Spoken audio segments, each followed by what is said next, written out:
welcome to the Willie Bragg Show. Happy Colonizer Day or Thanksgiving Day or just chilling out day, wherever you want to call it. Today I'm doing a live stream with a special guest. September, introduce yourself. Hey, I'm September. I know Willie, or I call him Mel. I've known him about 12 years, definitely over a decade. We used to work together. A hellhole of a place. Yes. We can talk about it. We can talk about it in vague concepts. It was hell on earth. Yes. I've definitely had to save Mel from some crazy moments. Yep. We've had moments there, but on to the future now. On to better things. I mean, like this show, right? You didn't have this show back then. Yeah, this show. I've been doing this since February 2020. Okay. Wow, 4 years. Yeah, I was wondering how long you had the show. I started this. It was under a different name, but I started this channel during the Bernie Sanders campaign, and decided just to keep it going. It was going to be just a short little time period for the channel, and that was going to be it. But I just I might as well keep it going. So you were definitely a Bernie bro. And the very first one online too, by the way, going back to the 90s. What are you eating? Cheesecake. Cheesecake. Did you make it?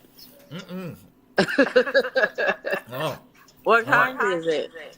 It's just a plain cheesecake. I bought it at Denny's.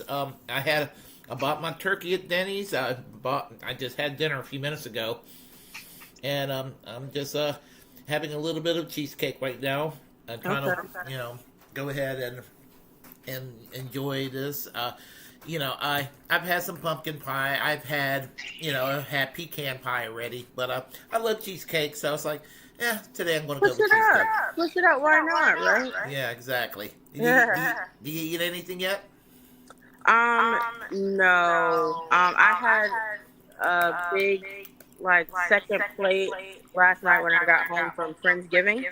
Mm-hmm. So I was there for a while. The food was pretty good, actually. We all brought food over. Met some new people. That was really cool. I love meeting new people. So we all brought plates home. So that's what I did when I got home. Yeah, when I was working at the previous place, I will say this much, and I was living in that town. I used to have yearly Christmas parties because where I live. I mean, I don't really.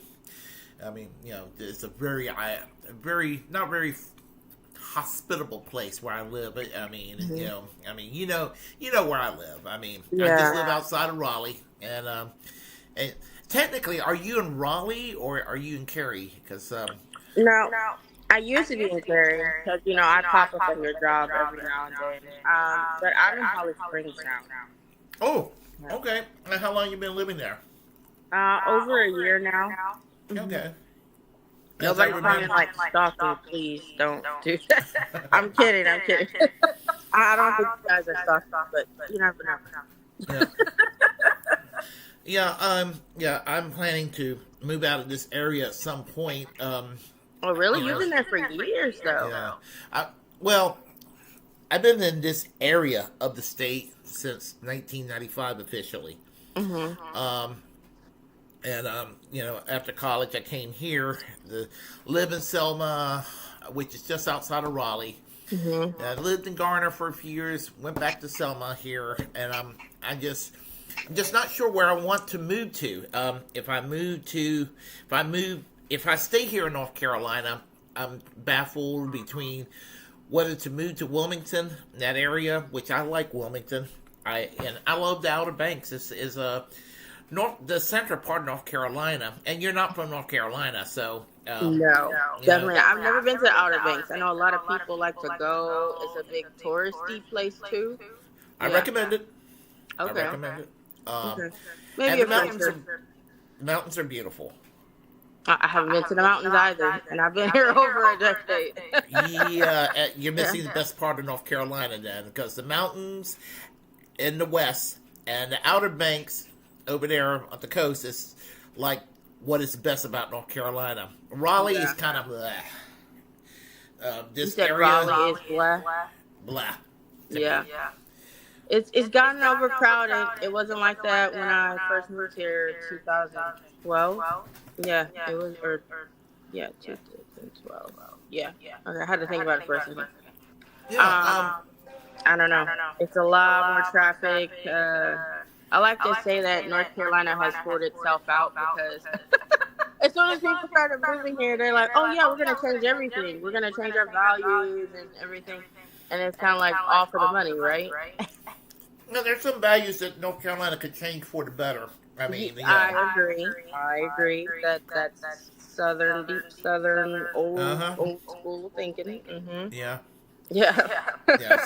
Certain things, certain changes, I will welcome in this state. But when I was Can we get a growing change up, on minimum wage though? Like, it's been the same for years. $7.25. If people don't know, $7.25 an hour is not it. Like, they hired me at $7.25 at the old job that we worked at, and I was like, seriously, I have experience. I have a whole culinary arts degree. Yeah, you should have been paid a hell of a lot more. You know? I asked. They said no. And it was being a union job and everything. You should have gotten more. Well, I didn't start out full time yet. I was part time. Can you be part of the union at part time? What now?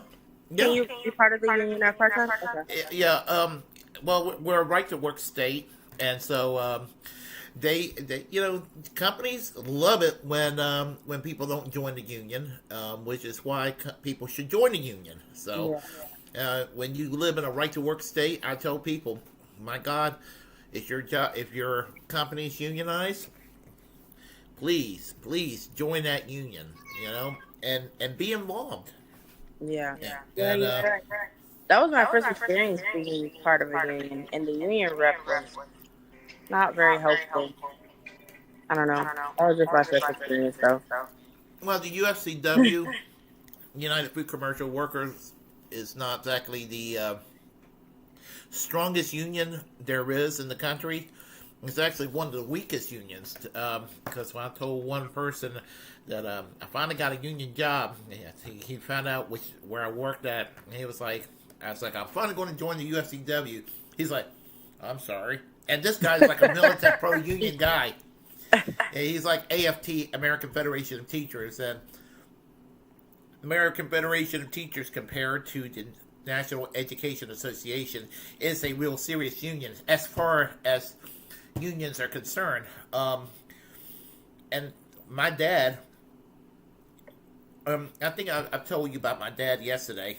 My dad was a Republican that voted for Trump in 2016, voted for Biden in 2020, and voted for Harris in 2024 because Trump just exhausted the shit out of him. I mean, he just found Trump. He's just like, I got tired of looking at Trump on TV. I got tired of listening to Trump on the radio. I got tired of going on the internet and there was Trump's face. No, people are saying that my mic is picking up. Like I said, it's echoing. I don't hear an echo.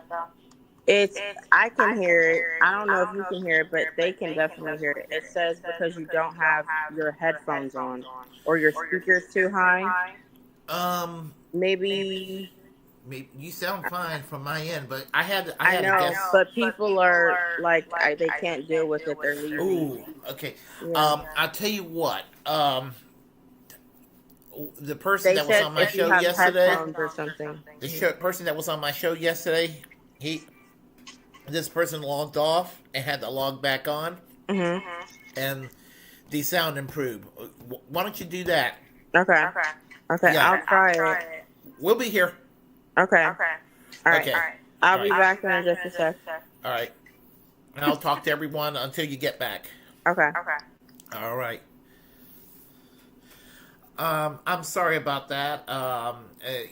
For some reason, there was some, sometimes when I have guests, they will get an echo. And there was an echo with Joey last night, and there's obviously an echo now with September. So it's just a matter of trying to get everything fixed. So, you know, Warren did a little troubleshooting and suggested for Joey to sign off and sign back on, and there was an improvement with the audio quality. And I've been having audio issues on the computer lately, but I've gotten some of that largely taken care of. So let me go and give my little shout outs to everyone here until September gets back. We have here Desert Mantis. There's a wee bit of Miguel in all of us. Yeah. And Miguel's a good guy. Always glad to see Miguel here. How are you doing, Miguel? There you are. And Lulu says, I'm here. And let's see here. And this chitter chatter here between me and September, letting y'all know we're going to be just a little bit late, but better late than never. Dr. Nick Rivera, yo, and how are you doing, my friend? All right, and we have here, we're trying to fix the audio. PHX Cisco says, September, your mic is picking up your speakers, and we hear you echoing. And we're hoping that that's going to get resolved very soon. So, let's see. Okay. Hold on. Okay. We have here, when I was a kid, we lived near Raleigh. I think we lived in North and South Carolina for a short time, I think. We moved a lot. Dad was a retail manager back then. They took care of those people. Yeah. When did you live in the Raleigh area? Oh, I think she's back. I'm back. Okay. Everyone, do you hear an echo? Do you hear an echo? Can anyone hear an echo? Does the sound, is it better? Okay. You still sound great on my end, but I will find out if can we get a yay or nay on September's audio? Testing. Yes, but it's slightly better. Okay. Only slightly. What about you, Mel? The sound quality. Someone said your speaker might be too high. Like maybe turn your volume down if there's a volume button. Oh, let me see what I can maybe do. Maybe because you can hear me and then it's coming back onto them. You see what I'm saying? Okay, how about now? Maybe testing. Testing. Let's see. Mute your mic, then have her talk. Okay, I'm going to mute my mic for a second. Yeah, that's what they said. Yeah. Can everyone hear me? Mel, can you hear me? Okay. I can't hear me, but that's okay. Is this sound better to everyone now? Okay, they said the echo's gone. Okay, perfect. I just can't hear myself. I can only hear myself like normal. Okay, so whatever you just did, just keep doing it, I guess. Yeah, just mute your mic. I don't know. I think it's made it. I don't know if it's better now or not. I mean, I can hear the echo. Can you guys hear the echo again? Do you have the computer on your side?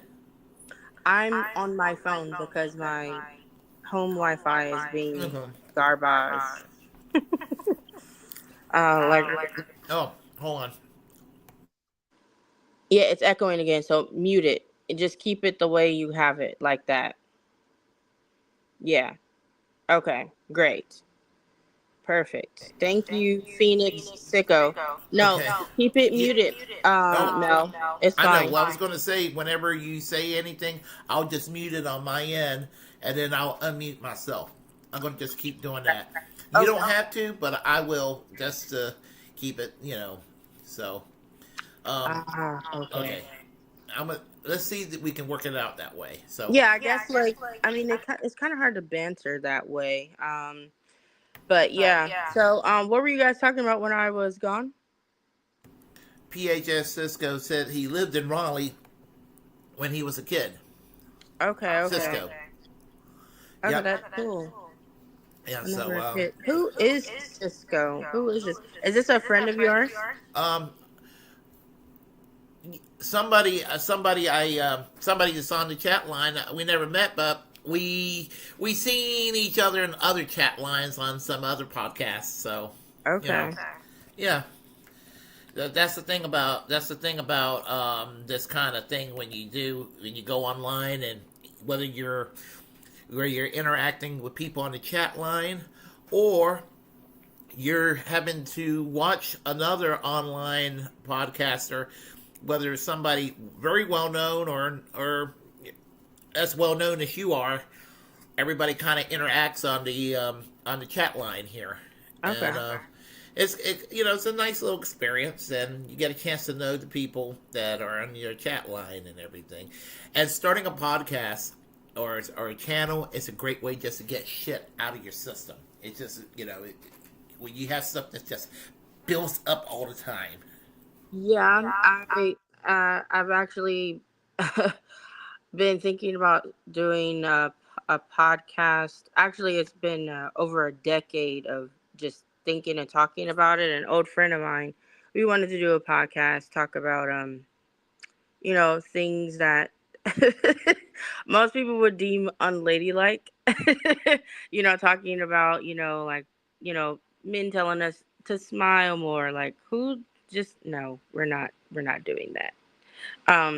But yeah, so it's been a current topic among some friends that I should start a podcast, and some people are like, just do it. Like, who cares? Just talk about what you want to talk about, and I don't know, maybe I don't have like a whole setup. I do have some mics, but I don't have like a whole setup. I do have a desk chair, but I don't know.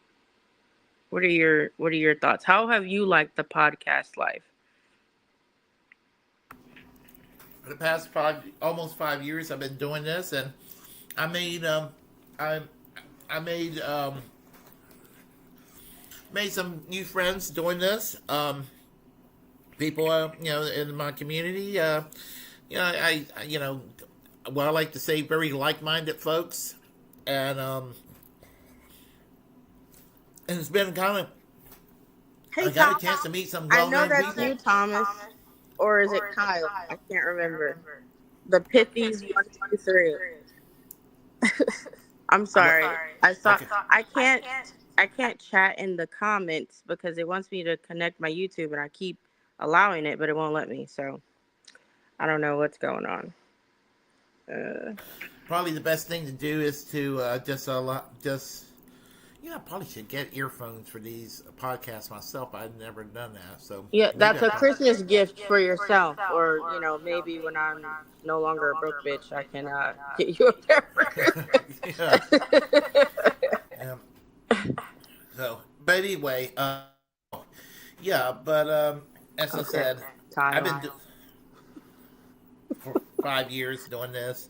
I even gotten a chance to meet some well-known people. I've gotten a chance to, interview some well-known people, like the UN Weapons Inspector Scott Ritter, for example. Okay. Yeah, the man that if they would have listened to him, 1 million people would still be alive today from Iraq. Wow. It's I don't know. It's a lot of people would be alive today if we listen to certain, non-mainstream people. It's always the squeaky wheel. Sometimes it doesn't get oiled, But I've learned that just by people not listening to you or believing in you, it's important to know that, do your own thing. Go with your gut. Go with your instinct, because that's what keeps you alive, That's what keeps you alive. And I don't know. It's you just stick to your guns, That's my take. You know what I'm going to do right now? I am going to go and grab me a bottle of wine. Okay, not a glass, but a bottle. Okay. Yeah, I'll be right back. Okay, I'll keep chatting with people. I can't respond to your comments in the comment section, but I can like vocally if that makes any sense. So Kyle, how are you doing? And how is everyone? How is Thanksgiving? Has anyone started eating yet? I mean, my family, we never ate this early. Like never. I have never eaten this early. Maybe at someone else's house, but like my nana, no. Like we eat at dinner time, and we never had like Thanksgiving brunch. I know that's a thing now.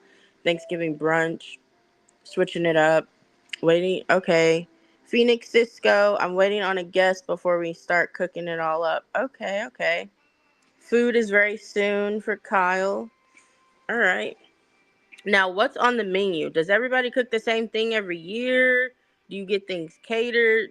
Do you prefer to cook yourself? I mean, I prefer to cook myself. It's just those holiday dinners are very expensive. Like, who's paying $100 for some pre-cooked food and you just pop it in the oven?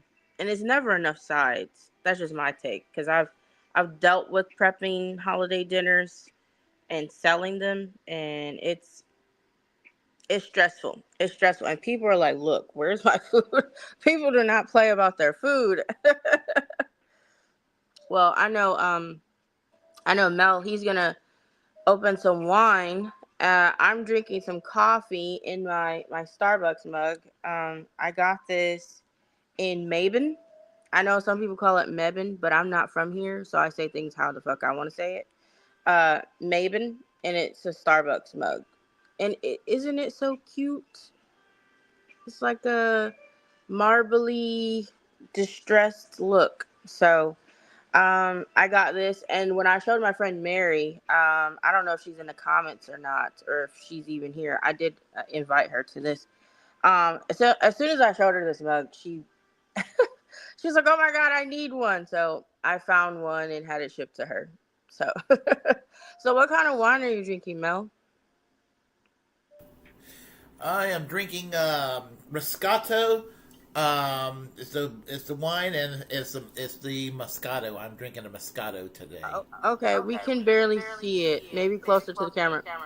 Okay, is that the Stella Rosa kind you like? Uh, well, the Della Rosa I got over here. Uh, and this is non-chilled. Okay.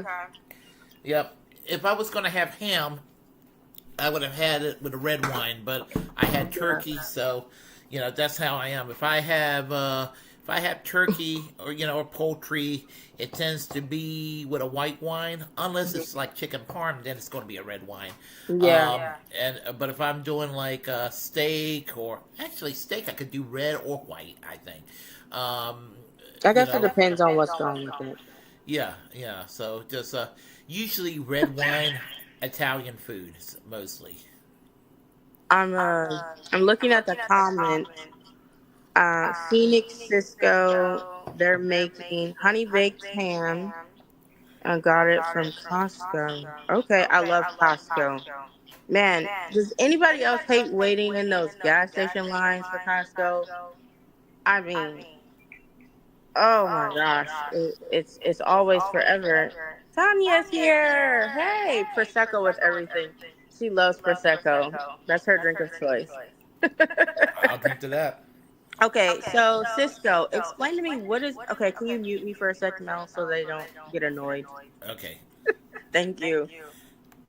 Okay, so what is indica wine? Please explain that, Cisco, because I don't know what that is. Okay, and then while you're explaining that, Kyle, Pithies, turkey, green beans, potatoes. Is that it? No dessert, Kyle? Okay. Okay. California, everyone's trying to save on gas. The lines are hella long. Yeah. I mean, okay, so what is the price of gas in California? Because I have a friend who's on the West Coast, not in California, but originally from California and still has family members there. And I know back when there was like a gas shortage in, what was that, 2020, 21 maybe? Like one or two of those years, gas was like almost $10. So what is it now? Oh, weed wine. I did not know that was a thing. Like I knew what indica was, but I didn't know like there was a thing of like weed wine. Isn't that kind of? I don't know how it would feel if I was like if someone offered me that, because I'd be like, you got your alcohol, but I guess some people mix, right? I don't know. I don't do the drugs. I just do the coffee and the drink. But right now I'm chilling on the drink. So I'm drinking coffee. I'm not supposed to be drinking right now. Okay. I don't drink as often as I used to. So You do love a good stout though, right? I do love a good stout. I sure What's your do. favorite? Guinness, Yeah. obviously. Oh, Yeah. I love my Guinness. And let me tell But you, speaking of Guinness, mhm. I went to Ireland back in 2019, Mhm. and we were there and I mean we drank. Uh, well, we drank various whiskeys and all that, but I mean, it was we both were like loaded up on Guinness and everything. It's just like you're in Ireland, and the Guinness in Ireland is more potent than the one here. Okay. Yeah, It's I more. would imagine it would be. Yeah, yeah, in Ireland. Okay, so Guinness is originally from Ireland. Yes. Yes. Okay, that's what I thought. I would like to go to Ireland one day. Kyle says he says hello, but he's got to head out. I guess yeah, his family's there. So Kyle, tell your mom, your sister, your other sisters I said hey. Tell your dad, if you see your dad, hey girl, hey. I know he hates that. Um who's Lulu? Hi Lulu. Hi, I don't know you, but hey, welcome. I'm September. I've known Mel for like over a decade. And he was just talking about going to Ireland in 2019. I remember you were getting ready for that. You know, you're getting prepped. Didn't you go to Scotland for like a brief minute, or was it Britain? Okay.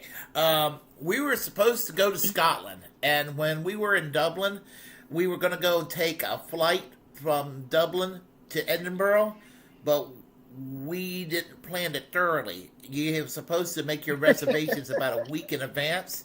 Oh And if you would have my. if you would have made the reservations in a week in advance, it would have cost €30. It was going to cost close to 300. Was it Ooh. close to €300 or something like that to fly overnight, and at the last minute. So you have to go and make your reservations in advance. You just can't do it off of just a drop of a hat like that.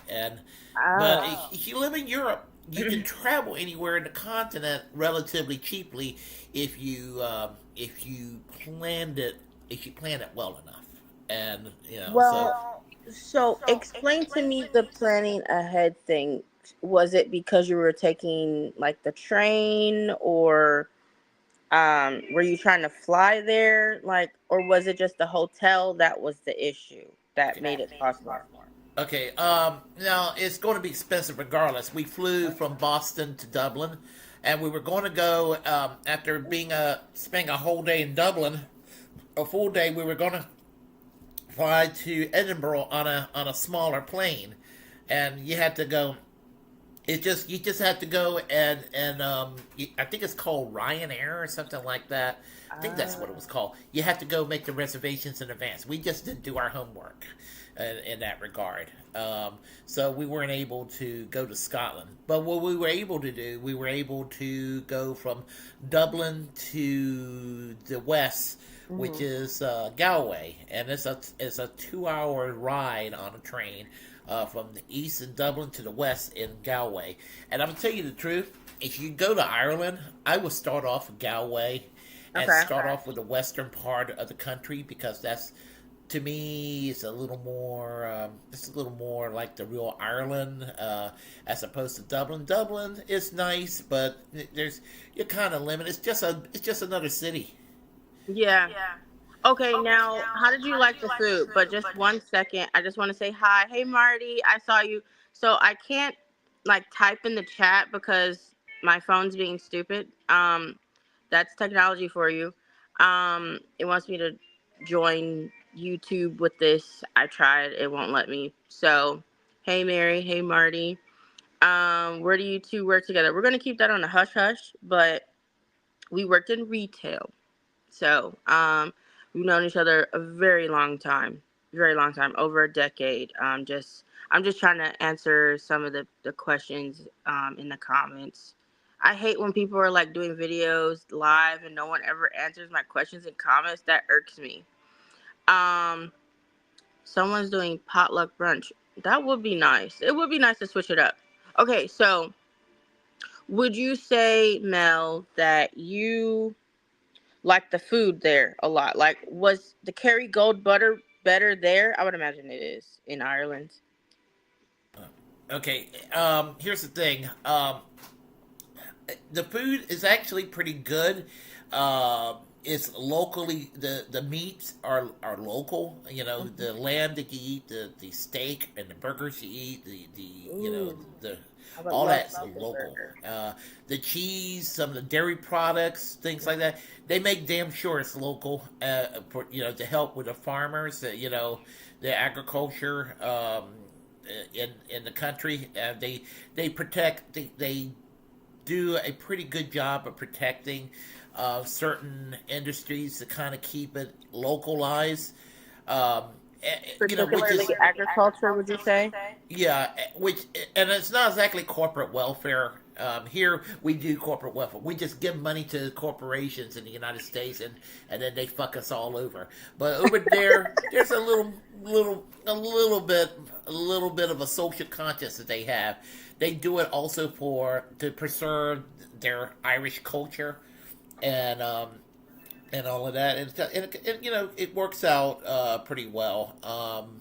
And as I said, we were in Galway, and that's a beautiful place and off the coast.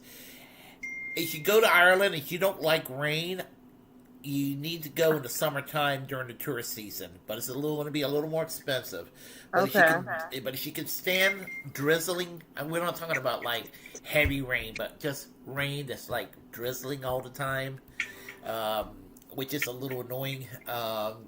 You have to go, you know, in October, for example, and sometimes you may get a break, and the sky might crack a little bit of blue for about 15 minutes, and then it closes back up, and it's just like the most gloomy gray you can imagine, with Mm, the deepest, luscious, beautiful, almost glowing form of green on the ground. I mean, it yeah. That all the rain probably makes the grass really lush, and that's it's probably very why lush. the butter comes out really good, from the cows just having their fresh salad. um, you know, I'm pretty sure they're I'm gonna try this accent. They're potatoes, like the way do I sound anything Irish? Potatoes. Ah. You know, it is a very meat and potatoes sort, like the British. It's meat and potatoes. Yeah. And and when I went to England in 2006, I was warned, "Oh, you're not going to like what they're going to be eating over there." Here's the Oh, the thing, haggis. but I was okay in England. I don't know if they do what they do in Ireland as far as that's concerned, but the food is very similar in the way it's prepped up and everything, and I Hmm. was fine. I mean, it is definitely different from how they prep food in the United States, in Ireland, and in the UK. I mean, both countries prep food differently from what we do here. Um, That's true. Oh, yeah. and do you know anything about them having anything similar to like the USDA like regulations on that? Well, that I'm not Probably sure not. about, but I'm sure that they will have something like that. I'm definitely sure they will. If the United States would have something like a USDA, I'm sure they would themselves. Yeah, they're probably not as maybe. I mean, this is just speculating. I have no idea, but maybe they're not as harsh. But it seems like the food's coming out just fine. We have all these regulations, but we have all these chemicals in the food. So it's kind of like, this is why so many people are sick. It's a vicious cycle, you know. I don't know. I don't know. Actually, the food is healthier in those countries because they don't put the chemicals in the food that we have here. Here, we just put chemicals into everything. I mean, um, I like when it comes to when I drink tea or coffee here, I seldom put sugar in there. I put sweetener in there, and I put a lot of equal in there. It's a lot of that's just as aspartame. bad, man. Well, apparently some countries ban aspartame in Yeah. Europe. And I mean, but here, there's aspartame that's readily available. But for me, it's to be like, hey, I like to have a glass of aspartame, please. Oh my god. Okay. Hell no. If you think that, I might throw it in your face. I'm sorry. No. Like, Yeah. I'd rather drink mud water. No, absolutely not. I would rather have honey. Like, do you drink honey with your tea or whatever? Or coffee? I have in the past, but I like for example, I mean, I try not to shop. I try not to go to McDonald's, for example. I try not to.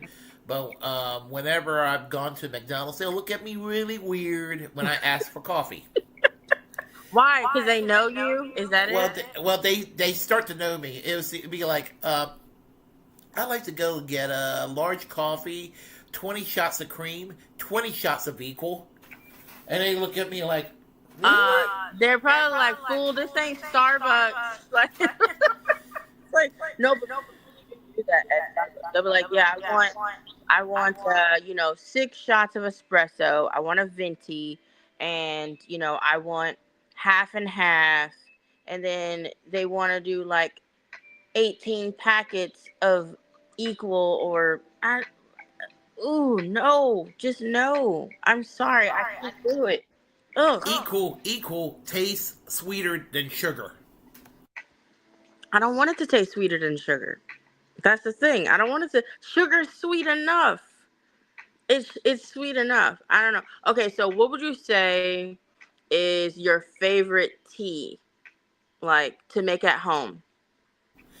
I'm just a basic black You're English basic. tea. Oh, okay. Yeah, I mean, I don't do things like green tea, for example. I can't drink green tea. I mean, for those that can, that's fine. It's just not for me. It's just it's very weak. I mean, I know it's good for you. I just can't get myself. I just can't get myself to drinking green tea. Green But it's tea, good for the brain waves. So I know this is a tangent, but so I heard about how, and this is not like heavily researched. This is just something I saw this guy on the YouTubes. He has ADHD, but I mean, that's not what his channel is about. He talks about money, financial things, and like good credit card health, that kind of thing. And he's actually really young. He's younger than me, actually, and really smart guy. His name's Brian something. I don't know. He's Asian, super cute, and so he was talking about how he was recently diagnosed with ADHD. I think this was like last year, and he like did a lot of research because he didn't want to do like the drugs for all of that. Because I mean, really, a lot of people with ADHD, like, they wouldn't be them without it. Like growing up, it was, to me, we just called it being random. Like, and they're fun to be around. Always new topics, always just interesting, always random, spontaneous. But he's talking about how green tea really helped him focus. And it's good for the brain. You get your antioxidants, which is good for fighting against cancer, and just good. I mean, it's a reason why the Asian community drinks green tea. It's good for you. But I put his theory to the theory to the test, and I feel like there may be some evidence there that it could be maybe an alternative medicine. Obviously not a cure, but if it can help you focus versus drinking coffee, which makes you more jittery, Because I mean, I don't know if I have it, but I do have tendencies, and it makes it difficult to get things done and like focus. And anyway, just ask all of my friends; they'll tell you. But I tried drinking it when I was at work because I'll get overwhelmed, like trying to do too many things at once. And I drank some green tea instead of coffee, and it did help me like drown out the noise of the world and everything, and also my headphones. Like, okay, let's just get this done, so that way I can have an easy day. But I don't know. That could be a great reason for you to drink green tea, but I don't think you have a focus problem. So maybe you don't need it now. Sometimes I do have a focus problem, but Okay. I think we all do. I think we definitely all do because just life in general can get complicated at times and everything. Yeah, I don't really. I mean, uh, I just stick with the basic black tea. Black Yeah. coffee, just regular coffee. I don't go exotic on coffee either. Exotic. Oh my Yeah. God. I'm weak. What do you consider an exotic coffee? Yeah, I mean, like the reason when sometimes when I go to some places, some of the coffee tends to be very bitter, and Mm-hmm. I like a mild basic coffee. Can I get a basic bitch coffee, please? Yeah, thanks. Yeah, I mean, some places where the coffee is high grade tends to be very bitter. I've noticed Yes. that, Yes. and And so I I can't. agree. I agree. So I like my coffee mild with a lot of cream and dump a lot of equal in there. Sorry, my mom is texting me. She's thinking I'm like dead or something. She's like, "Are you okay?" She's like, "Have you eaten anything today?" Another thing ADHD people have a problem with. I could literally make food, go check on the cats because one of them's hacking to death, and then I'll be like, "Oh, my phone went off," and then I'll be like, it'll be an hour later. I'm like, "Wait, I was gonna eat it," and I completely forget. But again, I am undiagnosed, but but but I have a problem with like eating or remembering to eat. I never forget to eat. So Even when I was skinny, and you remember me when I was skinny years ago. Remember I lost all that weight really quick. yes, yes, I and was. people are like, "Are you okay?" People Like, thought I you was need to sick. eat something. Yep, and damn COVID put a stop to that. I mean, COVID made me fat. Dang, Yeah, that should be on a t-shirt. COVID made me fat. I will wear that shirt. it's, Oh my god. it's true. I mean, uh, they just closed down the gyms. I'm like, I'll Right. wear a fucking mask. Let me go work out. I will die in the gym wearing a mask just to be there. But Oh they man. closed the fucking gym. I went to the gym and it was closed. And then and the announcement's like it's closed until further notice due to COVID. I'm like, God damn it! I was so pissed. I'm Oh like, my gosh. okay. That's a place you don't need to close down. I know, right? Because some people need to burn off that energy, and that's how they get their dopamine. That's their de-stressor for the day.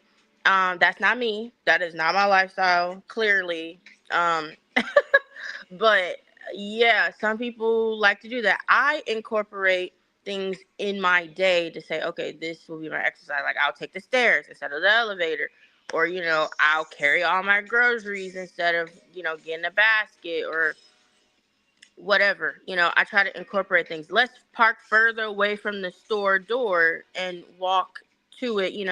More steps. Honestly, walking, I was in one of the best shapes of my life. Like I had thighs like a stallion. Walking, I had to walk like 45 minutes. When I first moved here, at where we worked, I didn't have a car. I didn't have a license yet, and my mom was like, "Yeah, I gotta go to work." So, walking will keep you in shape. It doesn't have to be a big whole thing. I'm not dying on a treadmill. I'm sorry. That could be you. That's all good. But not me. I'm sorry. No. I'm not running unless someone's actively chasing me. or I'm like late, which is like all the time. So Well, as I said, when I went to England, I actually lost weight when I was in England, and I ate whatever the hell I wanted, and I was drinking every night and sometime during the day, and I actually lost like 4 or 5 pounds while I was there, literally. oh wow, My pants were looser, and that was because I was walking. I mean, I was walking, walking, and walking from the moment I got up to the moment I went to sleep at night, and my legs were rubbery feeling. I mean, it was. So you were doing a marathon then? Did you have like the bow-legged, like chicken legs, like those marathons when they pass out? It was like, I would get on a bus and then walk for an hour and a half, seeing this and this and that. Get on a train, go wherever I need to go, 15 to 20 minutes, walk around some more, and I'll be walking around for another 2 hours nonstop. And then I'll grab a snack somewhere or eat well for lunch. And I was just like, and then I'll be out partying at night and drinking. I mean, literally getting slosh. And I mean, damn, I weighed myself when I came back. I was 4 pounds skinnier. Wow. Yeah, it's like, but you never saw anybody like heavy like you do here in the United States. Everybody was kind of thin. Yeah. Okay, so I'm gonna read back on the comments. So just mute me. Okay, cool. So Marty was saying, yeah, hush hush. Yes, the old job, we don't want to. That's a whole different politic right there. The job that we worked at. Cisco was saying gas is like $4.25, $4.50. Okay, so about $1. No, well, we're about $2.60 something to like very like $2.60 to like $3.19. So a significant difference, but not terrible. I mean, it's bad for California, but not terrible considering it was like dang near $10 3 or so years ago. Okay, and so a vape cart. I don't know what a vape cart is. Look, I don't live the vape life, okay? Do you? I don't know what, like, I have friends that do vape, and I'm like, why do you vape? You've never smoked in your life. And now they have the nicotine stuff in it. But do they still make the vapes without the nicotine in it? Because I remember that was like a thing. Like, they have vape shops everywhere. Everybody wanted to vape. Yeah, go ahead. I don't know if they have done it, but I know that they were proposing legislation to get rid of the specialized flavors of vapes and all of that, which I think is ridiculous. That I think that if you want to go and have your little specialized flavor or what have you, I mean, don't do that. I mean, that's not the issue. The issue is people affording health care. Give the health care to people who need it. Don't micromanage their lives previous to that. You can do a little bit preventative care, but don't mandate and micromanage. Right, because it's just gonna cause people to want to do it more, right? Like they changed the age of buying cigarettes and whatnot from 18 to 21. I remember that, like before 2018. But my thing is, I'm cool with the vapors. Just don't blow that shit in my face, okay? Like, it's still nicotine. I don't care for your cotton candy flavored shit in my face. Like, it's fine from afar, but, like, don't be conscientious of people who don't like that. And there are people who just don't like fragrances, and that's fine. That's fine. Just don't constantly blow it in my face. That's all I'm saying. Now, I officially quit smoking in 2011. But sometimes I'll go and buy if I have a stressful night at work, I'll go and buy me a pack of Marlboros. And I don't know. You were in the chat line, I think, 2 years ago on election night, midterm, and I was drinking, but I was also smoking that night. So. Oh yeah, I remember you drinking. You were, I guess, another word for it, like schnocker. Yeah. I was doctored that night. Yeah. Yeah, I sure was. Oh man. Yeah. So anyway, yeah. So just I decided that to just make it a election day is always a festivity for me. Even though I'm always going to be pissed off whoever wins because everybody sucks. But I love the politics, so it's I don't even do the early voting. I wait till election day. Yeah. Yeah, well, my goal is to always go early, but everyone knows I tend to run late. Don't take it personally, okay? It's just a personal battle, okay? Um, but yeah, I did vote on election day today. I don't even know if my vote was counted. Like I had to.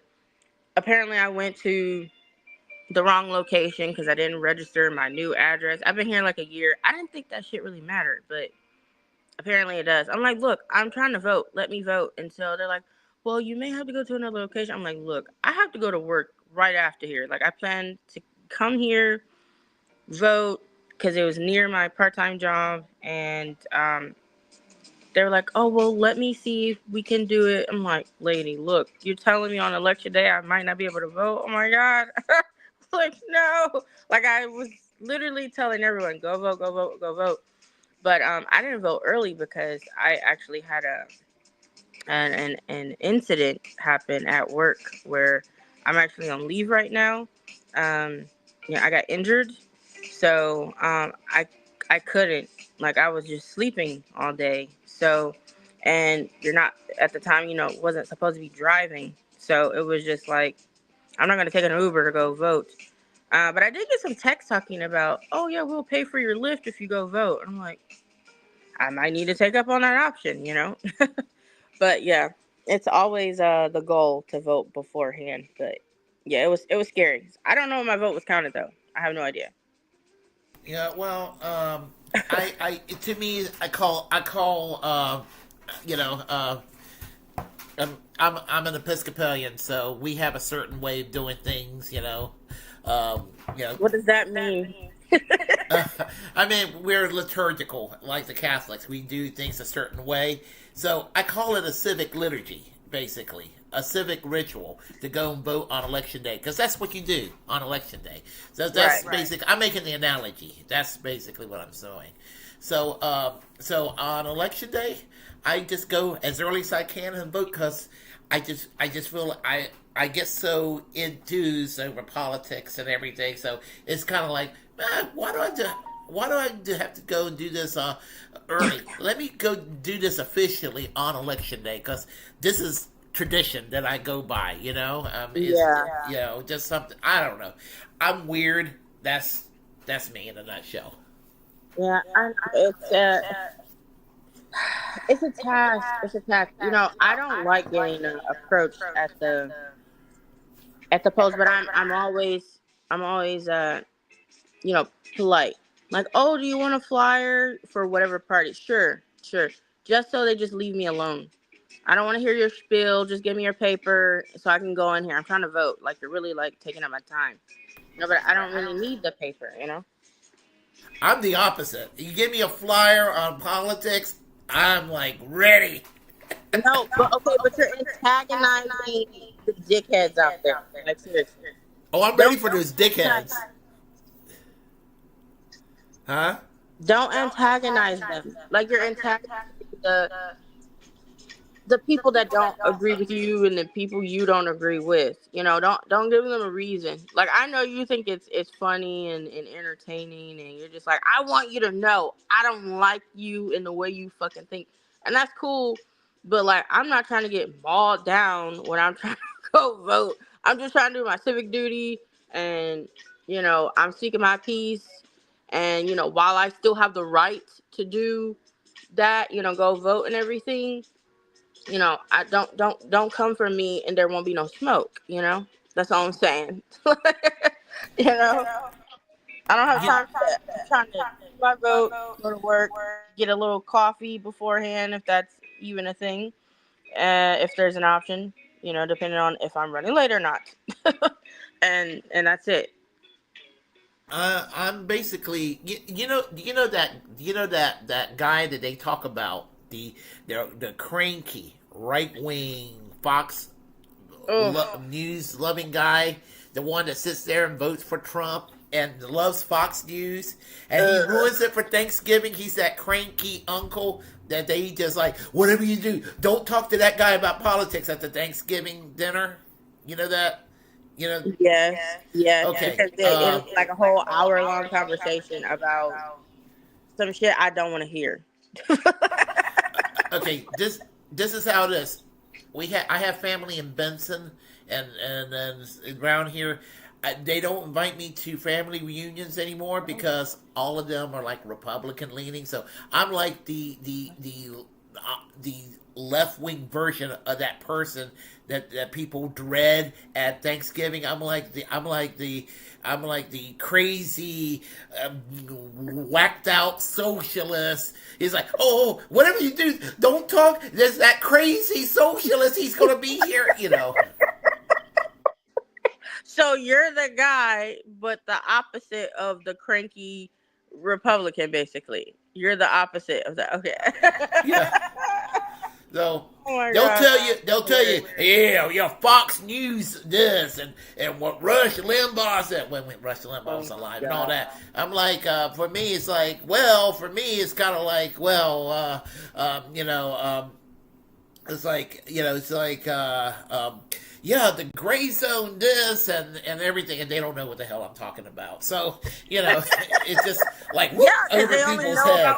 about what they believe to be true, and it's like half the things they tend to think and believe, it's so far-fetched. I'm like, this is unhinged. Like, if you're gonna be speaking your piece, please talk about real, true things, not this delusional, crazy world you think you live in. Like, can we not be among aliens right now? Because I'm like in a whole Twilight Zone when they're trying to talk to me. And I'm like, just please walk away from me, because I'm very disturbed by your thoughts, because they just spew this crazy stuff. And I don't know what you're talking about. Just please go away. I just want to go live my life. That's it. Like, I don't understand. No, they look at me and they'll be like, they'll be like, oh, yeah, he's that guy that. This is years ago. He's just that guy that runs his mouth about Bernie Sanders and the Medicare for all and the Green New Deal guy. Oh, he's the one talking about Julian Assange. No, whatever you do, don't talk to him. I mean, I'm that guy that they try to avoid. That's okay. That's okay. You know what? Fuck them. As someone I know, they say just fuck them. You don't need them. Whatever. They apparently don't love you more than politics. That's what I'm hearing. Your family doesn't love you more than politics, which is sad. Well, it depends on which family. And that's mostly on my dad's side of the family. On my mom's side of the family, there's a little more nuance. Over half of them tend to be Democratic Party leaning, and some, and unfortunately, some of them are Republicans too. But anyway. It's okay. You love them anyway, despite their tendencies. And none of them, whether they're Republican or Democratic on either side, understand me, because I mean, I'm kind of outside what everybody kind of views as their political comfort zone. I mean, I voted for Jill Stein, the Green Party, earlier this month, for example. And I just could not. I look at the two options, and neither obviously not Donald Trump and not Kamala Harris. Neither of them really spoke to my issues, so I had to go and vote for Jill Stein. And you voted for who you believe in, and that's all I ask anybody to do. I'm not going to tell you who to vote for.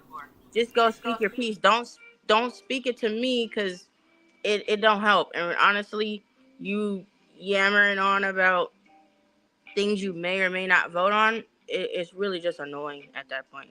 Go speak your piece at the polls. Whether you think it's helpful or not, just go do it. It doesn't hurt you at all. Like, you have the right while you still have it. we're still a free country, sort of. But go do your part, man. Like, talking to me, I can't make all the changes. Because I ask people, like, okay, you don't like who's on the ballot. Who the fuck you want to be president, huh? Who do you want? Like, go put it on the thing. Don't write nothing stupid like, oh, my Uncle Bobo. Your Uncle Bobo's dead. Why would you do that? Like, or your Uncle Bobo's demented. Like, he has dementia. Like, that does not help anything. Don't put your best friend or your cat, unless your best friend is in politics and they're interested in that. But, like, put an actual representative you will want to be seen in office. Do your research. Don't just be like, oh, I don't like them. Okay, that's fine. You don't have to like them. But would they be a good representative? There's a lot of people I don't like, but, like some coworkers you may not like, but you guys need each other. At the end of the day, you can't do everything by yourselves. I mean, why do you think there's the word teams and they put you in group stuff? And sometimes it's a train wreck, whatever, but it's just to remind you that we can't do everything on our own. The president doesn't do everything on their own. And the president doesn't do,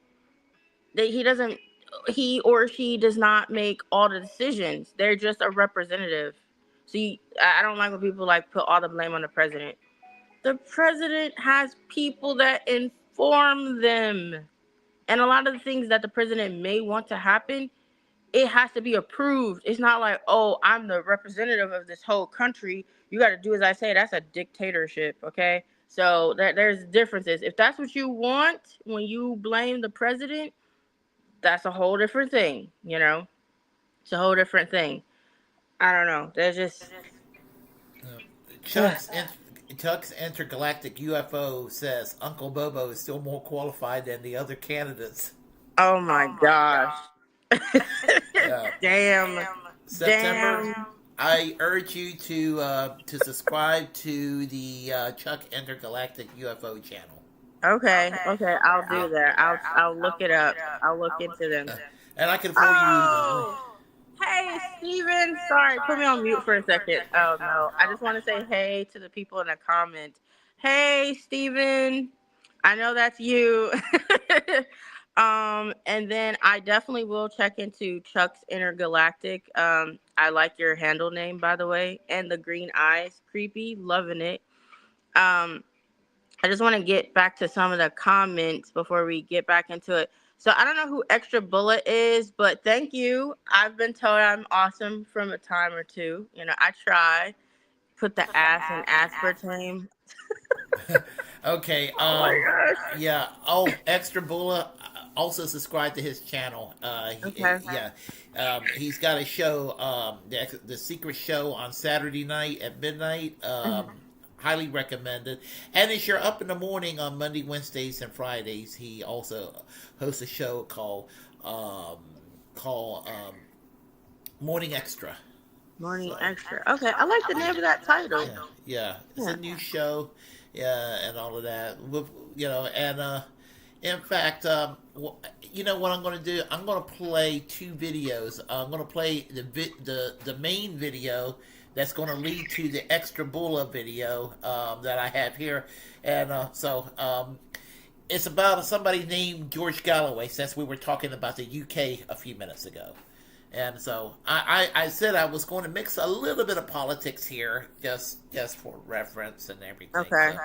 So let me go ahead and find that video real quick, and then we'll follow it up with got a cat hair on my nose. Let's see here. Chuck, you're hilarious. Those are the regular eyes. Damn. You must kill it with the ladies then. Oh my gosh. Let me try to find that video. Oh, here we go. Okay. It's called, the thumbnail says, I despise the Prime Minister. This is George Galloway. Real short video. Okay. the establishment of Britain was not happy with George Galloway's re-election to the Parliament. Let's start at the top with little Rishi Sunak. Little Rishi Sunak had some bad things to say about George Galloway's victory. Let's take a look. In recent weeks and months, we have seen a shocking increase in extremist disruption and criminality. What started as protests on our streets has descended into intimidation, threats, and planned acts of violence. Jewish children fearful to wear their school uniform lest it reveal their identity. Muslim women abused in the street for the actions of a terrorist group they have no connection with. Now our democracy itself is a target. Council meetings and local events have been stormed. MPs do not feel safe in their homes. Long-standing parliamentary conventions have been upended because of safety concerns. And it is beyond alarming that last night the Rochdale by-election returned a candidate who dismisses the horror of what happened on October the 7th, who glorifies Hezbollah and is endorsed by Nick Griffin, the racist former leader of the BNP. I need to speak to you all this evening because this situation has gone on long enough and demands a response not just from government, but from all of us. All right, let's see what George Galloway had to say about that in the now viral interview with Sky News. People have just watched what the Prime Minister said. This is your opportunity to respond to what he said. Well, he says that there are forces here at home trying to tear us apart. He is implying you are a divisive figure. You have run an election campaign that has tried to appeal, particularly, not entirely, to one section of the community. Who won the election? Me or Rishi Sunak? I've got the Democratic mandate here, not Rishi Sunak. He didn't even come second. He was lucky to come third. So don't put to me statements made by Rishi Sunak as if I'm supposed to be impressed by them. He don't impress me much. We at Sky have spent some time today on the streets of Rochdale, and there are people who say that they feel intimidated by people like you and the people that have supported you. And they have pointed out that you have concentrated your campaign on foreign affairs, and they worry that Rochdale will not be the winner. That's my answer to you. I was just elected with a thumping majority by the electorate in Rochdale. That's all that matters to me. So why are there people in the streets of Rochdale today worried? Well, people voted yesterday, and they voted for me. Why is that difficult for you to grasp? Why are there people on the streets worried? There may be people who didn't vote for me who are worried, but the majority, the thumping majority, voted for me. I've got the mandate, and I'm going to the House of Commons with it. And it's a mandate, you think, to do what? Because there are people that listen to what you say about whether or not Israel has a right to exist, what you say about what many Jewish people think are threatening slogans. We had this conversation last night. Why are you reheating it? Because in the light of the Prime Minister's Don't keep telling me about the Prime Minister as if he was Moses. Do you not respect the Prime Minister? Do I respect the Prime Minister? I despise the Prime Minister. Oh. Wow, that guy. Yeah, his name is awesome. His name is George Galloway. This was earlier this year, like I think in March. He got elected into a seat in Rochelle constituency. I think it's in Scotland. And so anyway, he's a former Labour MP that got kicked out of the Labour Party for a speech he made against the Iraq War and all of that. And he's kind of a controversial figure, and he has a show called Mother of All Talk Shows in the UK, which is a pretty good politics oriented show. And so he's always been kind of an eccentric individual. So Extra Bulla decided to do an impression. So let me go ahead and find Will. Yeah, the reporter was a twat. Yeah, so Twat, however you want to say it. Here we go.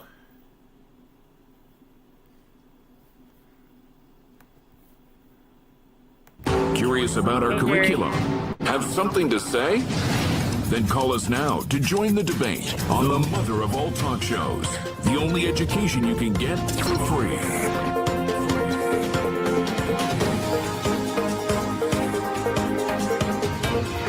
George Galloway.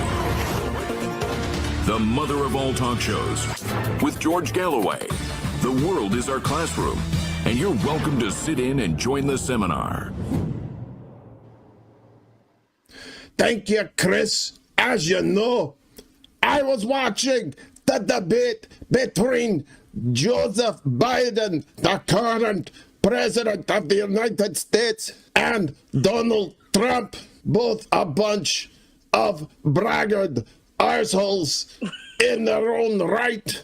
But I digress. It was shameful to see the haggis, the murder of such an old, frail man. He looked like Mr. Burns from The Simpsons on a 3-day meth binge with special guest fentanyl. Everyone knows that this cuckoo for Cocoa Puffs piece of crap president is no good. Everyone knows that the former president, Donald J. Trump, is also bollocks, bloody shite. It's not the lesser of two evils, it's the lesser of two senilities. And everyone knows it's Wendy, like the song says, but not Wendy's. Sometimes, in the middle of the night, I have to get up because of incontinence.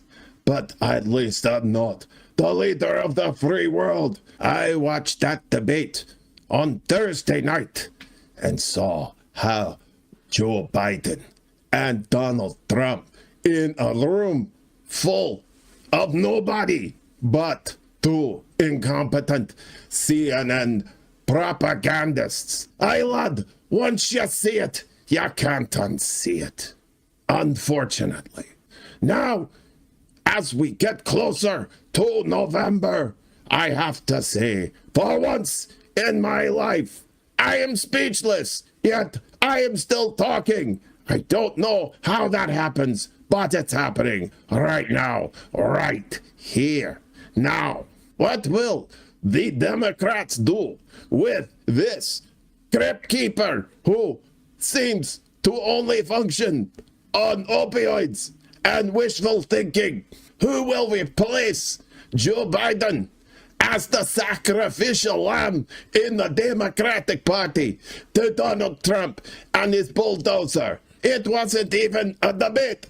They looked like they were the plaintiff and the defendant on Judge Judy, a television program in America with a judge. Donald Trump could have walked in there bedless, drinking Scotch whiskey with a hooker on his arm, and still would have won the debate over Sleepy Genocide Joe. They were declared their party's nominee, but they did not even secure the nomination yet. That is America. That is late-stage capitalism. That's all I have to say about American politics. But I will say one thing in conclusion. It does make for a good diuretic. Now, I am off to go take a crap. Enjoy your haggis and don't take the shite. Rochdale, you heard?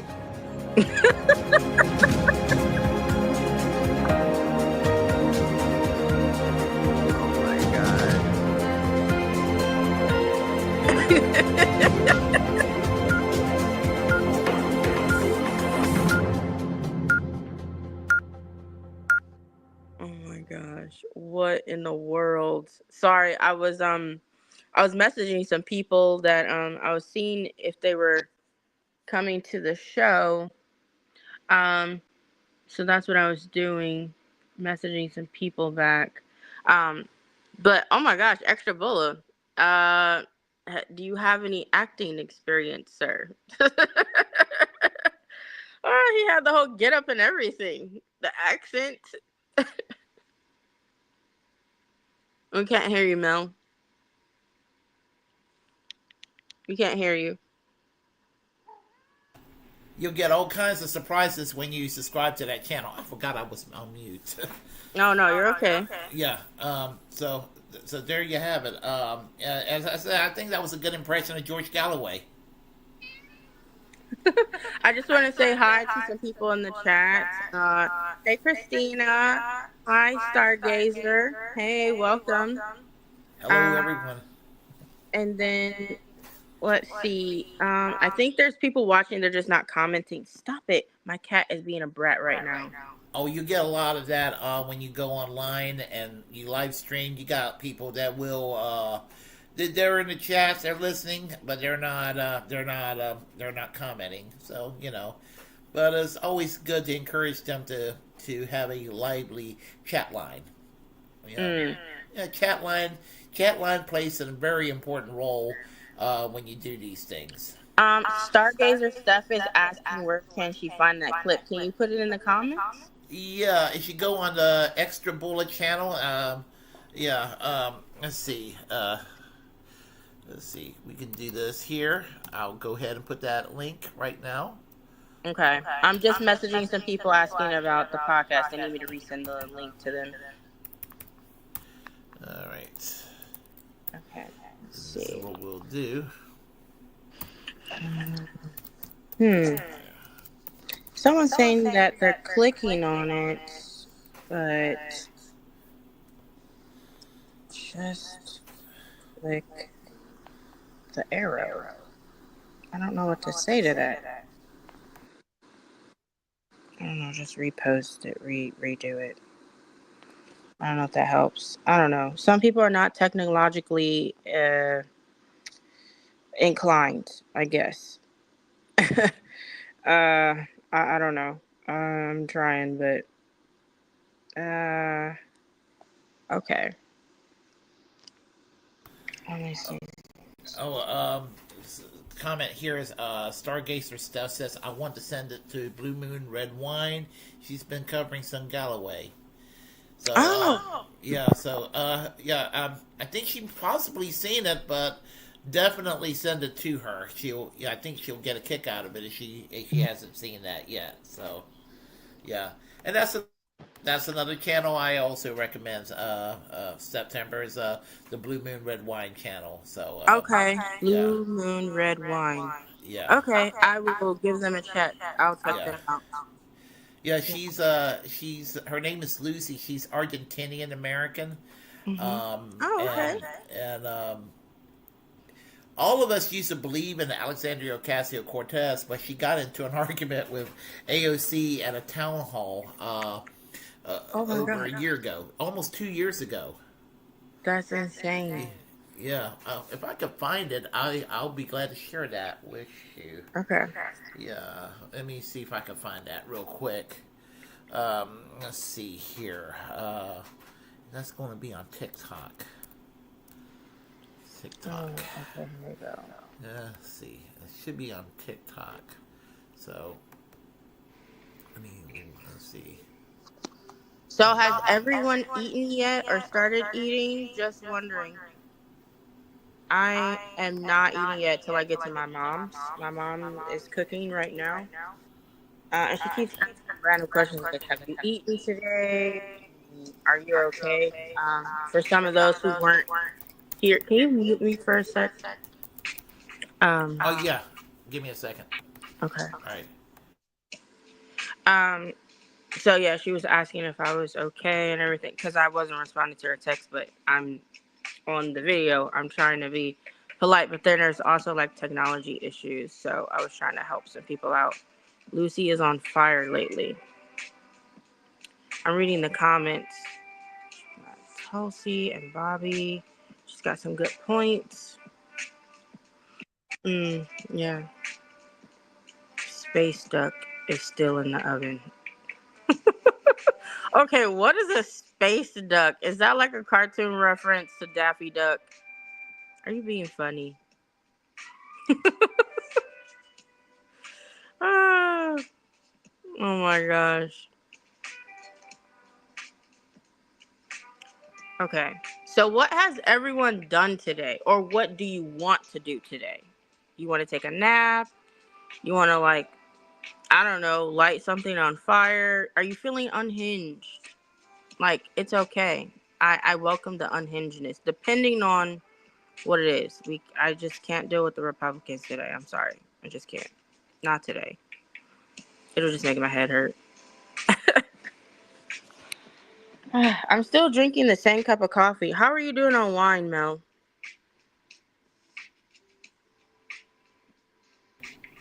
Well, I'm almost done with my bottle.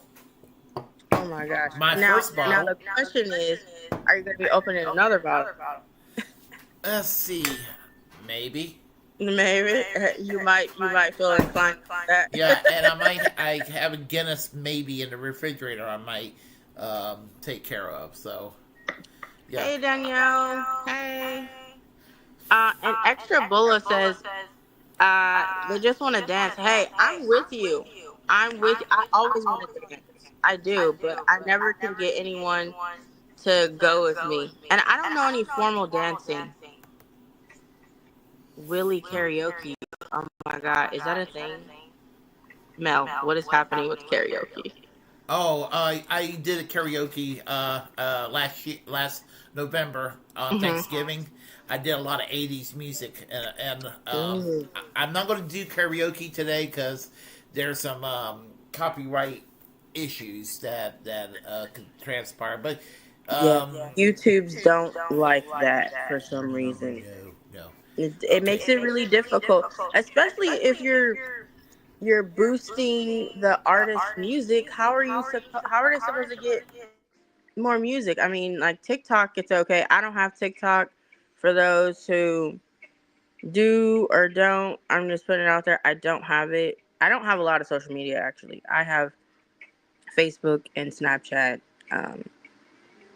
I guess YouTube is considered social media. I have a Twitch, but that was only to listen to music of like a DJ playing live. Back when DJs weren't allowed to be in clubs and stuff, we were still on lockdown and everything. Yeah. Sorry, someone's messaging me about the podcast. So anyway, it's a whole thing. What do you have to say about it, Mel? Oh, well, let's see, YouTube counts as social media, so you got a YouTube and Facebook account, obviously, and you said you were on Twitch. Are you on Twitter? I don't have Twitter. Yeah. I only have Snapchat, Facebook, YouTube, Tumblr. Like, I don't know if anyone remembers Tumblr. Remember Tumblr? Yeah. I'm on Facebook, YouTube, Twitch, Rumble, Blue Sky. Let's see. I'm trying to think anything else I'm on. I think that's. Do you have much. TikTok? And TikTok. In fact, I'm going to share a TikTok video right now. This is Blue Moon Red Wine from 2 years ago. Almost I'm 2 laughing years at ago. Extra right now. He says, I know how to drunk white boy robot dance. You know what? Let's do it. Let's do it together. Okay. Here's Blue Moon Red Wine in action. Okay.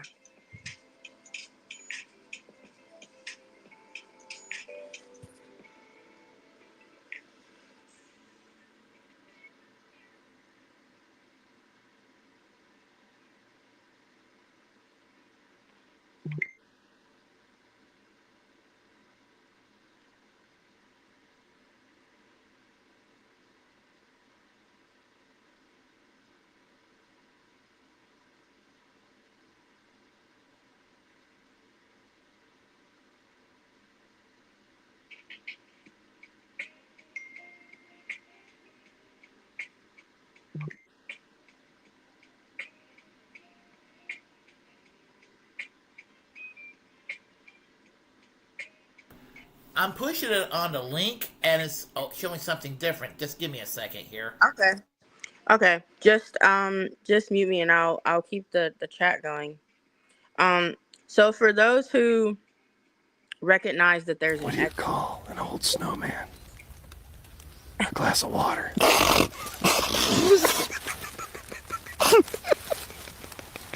Just crack. So it's because he has to mute his speaker.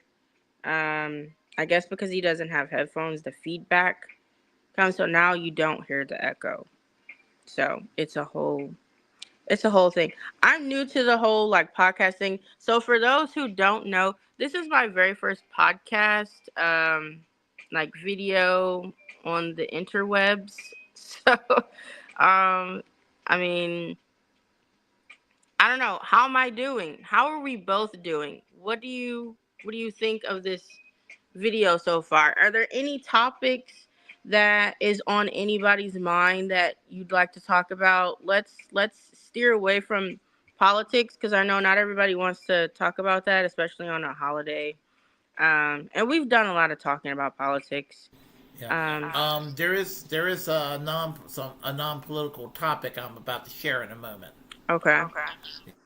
I think I might be able to get that video now up available. And okay. Then we'll dispense with the politics afterwards. Solid. No hacen una ley de amnistía. Una ley de amnistía.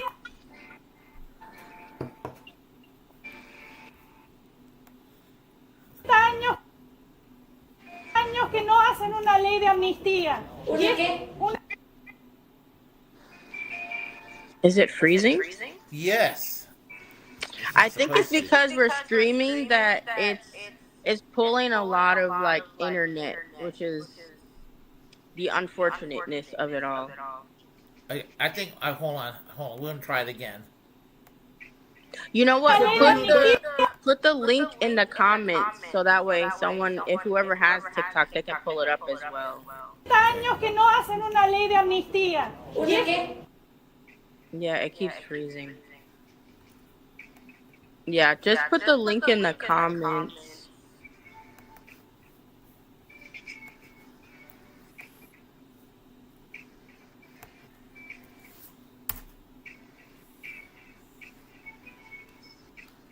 All right. It's too bad because it's an epic rant against AOC. Yeah. I would say una ley de amnistía, una ley de migración hace 40 años. Is it also on YouTube, perhaps? There's none on YouTube. This is on TikTok. Okay. Because I know some people share videos and whatnot. Hopefully, okay, cool. We're gonna try it again. Años que no hacen una ley de amnistía. Una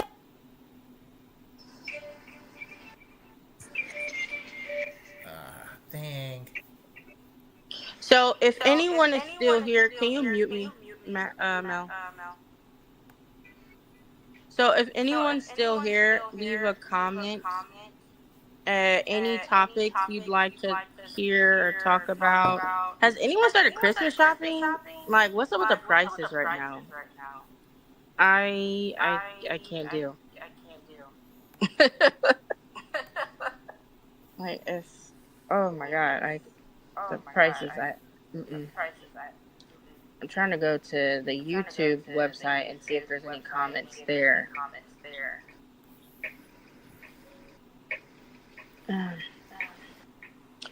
So what about you, Mel? Any Christmas shopping for you? Oh, hold on a second here. Let me press cancel here. Christmas shopping, pretty much taking care of 95% of my Christmas shopping is done. Okay. Yeah. Still got a few little things here and there that I need to get. But here's how I do Christmas shopping. I do it all year round. Buy this, that, and then I don't have to buy it. This is why people end up several $1,000s in credit card debt every year. They don't have to do that. They could just buy their Christmas presents here and there. Yeah. Store it away. True. That's true. Yeah.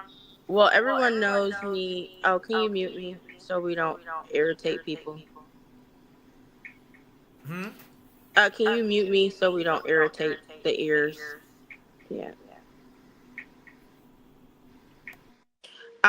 So I generally try to shop throughout the year, and also like I try to be conscientious of what people like and what they're missing currently in their life. Like one year my sister was like, "Oh, I need a new chef knife."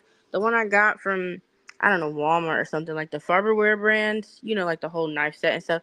She's like, oh, it's dull. So I went and bought her like a $60 chef knife from a brand that I actually have. Because for those who, obviously, all of you don't know me, I have a culinary arts degree. I went to culinary school in like 2009, 2010. One of my friends, he's actually gone from the chat now, but because he sent me a message, we went to culinary school together. He lives in Japan right now, but we went to culinary school, and it was one of the best times of my life. I gained I know you like to blame like COVID made me fat, but culinary school made me fat. I gained 20 pounds in less than a year. I think it was like, I don't know, 7 months. I gained 20 pounds. It was intense. I mean, I was eating butter and sugar at 7 a.m. It was great. Would I do it again? Would I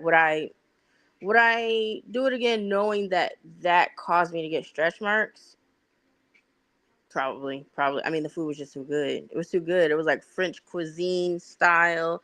That's pretty much what you learn in culinary school. I still have one of my chef jackets. I have my knife bag, all my knives. Not a lot of people know that I can cook and bake because I don't talk about it a lot. I just let people, like, when I'm not actively talking, I just let people talk about themselves, And if you don't ask, I'm not really going to tell you, unless it's on my mind, because, I have like a million things on my mind. So, but yeah, I mean, culinary, I mean, food. I mean, today is a big day about food, right? I know there's some people who can cook, or some people who think they can cook, and some people who don't cook and they know their strengths. And I don't know. I'm happy to say that, I'm still here. I'm still living. I'm still able to taste food. Some people can't taste. I have a grandpa who, he can't taste, but he's like, this food is good. Like, because he lost his sense of smell, I think from like being in the army. Yeah, he went through a lot. But yeah, I'm just happy to be here. Going through a lot of stuff in your life can really change your personality, and so I'm happy to be able to say I've lived another year. We're here on Thanksgiving, so I'm thankful for that. What is everybody else thankful for? Well, let's see. What am I thankful for? Not dying of a nuclear war. That's political. Yes. Yes. Yeah. That's something to be grateful for.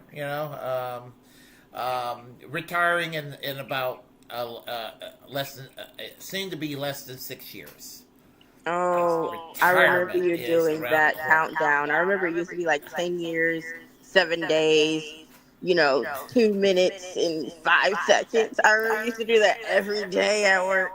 It would be, back then. It was more like, and I would get on to people's nerves about it. I'll go up to somebody randomly, and I'll be like, 11 years, 7 months, 2 weeks, 3 days, 4 hours, 35 minutes, and 16 seconds. 12 seconds before I retire.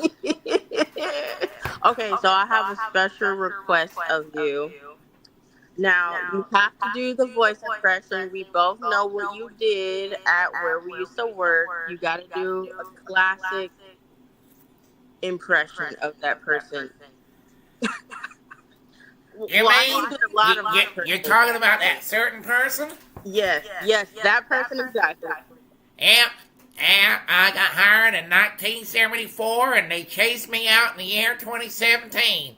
43 years for the company. His first job, actually. His only job. Yes, his first and only job. Like, that's so rare to hear, even just experience that. Like, that's a really long time. That's a commitment. That's a marriage. Yes. Oh gosh, and a bad marriage at that for all the people he worked for him. I mean, we just like, and God, he worried the hell out of me. Oh, I know. I remember. I remember. They're Oh calling my gosh. name all the time. I know. Yeah, he bugged me. He did bug me quite a few times. What I loved about that experience is that no manager fucked with me. Like, they tried, but they didn't succeed because I didn't take any shit.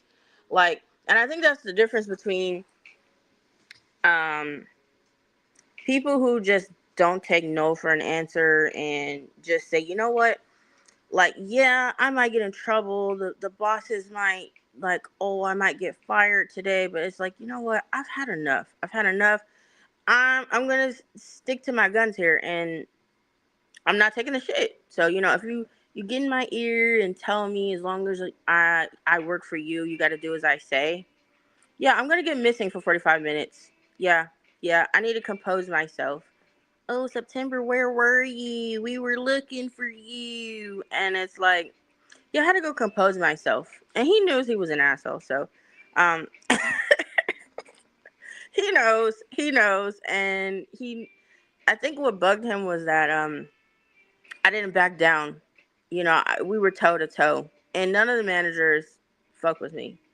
Because they knew they were full of shit. A lot of them lied straight to my face, and that's when I knew I couldn't trust anybody management wise in that store. If I was a mousy type of do everything as a authoritative person would tell me what to do, I would have lost my job because they weren't putting me on the schedule. I even asked them, like, when they took me out of the the management position that I was in. I was like, okay, so what department am I going to be working in now?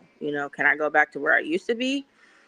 Oh no, we'll figure it out. Okay, all right. So I'll see you tomorrow. So at that point, I was making my own schedule. You remember, I came up to you one day and I was like, hey, you need help in your department today? I was on mute. I do remember that. Yeah, very well. Having memories and everything pop up.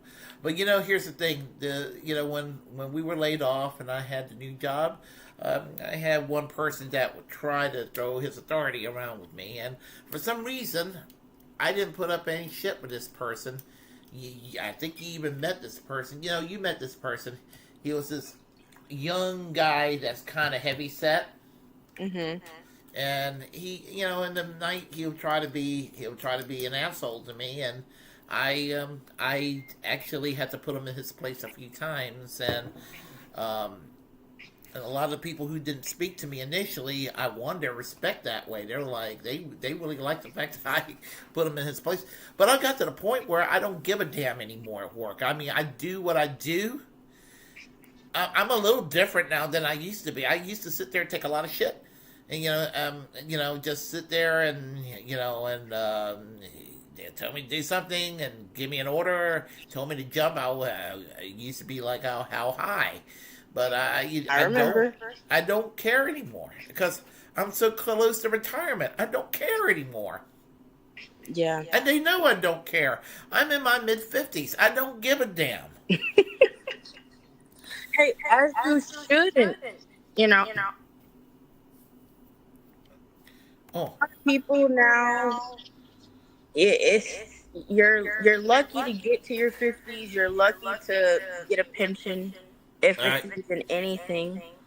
You're lucky to make it to retirement. A lot of jobs, they will, they'll try to be sneaky on you and try to force you to quit because you're getting close to retirement, or try to force you to retire early, so they don't have to pay all the benefits and everything. It's insane. And I know when I get older that I'm not going to be counting on Social Security. I mean, it's probably going to be non-existent by the time I'm qualified for retirement. So I just know that we were sold, that's if you were even buying it, we were sold a dream of, this is the way we live here in this country. And Yeah, and it's fine. So long you know what you're dealing with, you can figure out a way for life to work out for you. Like whether you make your own business, live somewhere, a different country, or I don't know, do a group community thing. I don't know. Everybody's different. Extra Bullet says Gen X don't give a fuck, yo. I feel like a lot of people don't right now. They're just like, I'm done with life right now. Like, I feel like I'm done with life. Like, get me out of here. Tell you the truth, I don't know where Social Security is going to be when I retire myself. It could collapse at any time. I mean, and it didn't have to be that way. Didn't have to be that way. But here's Welcome the back, thing. Lulu. The difference between Americans and let's say the French. You've been to France, and we'll talk about France in a second. Yes. Here's the thing. I mean, in France, I mean, they raised the retirement age from 62 to 64. They were about ready to flip police cars. They did. They flipped police cars over. I mean, they were breaking through barricades. They were clashing.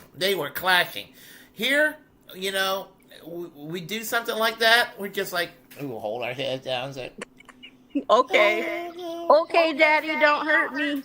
Yeah.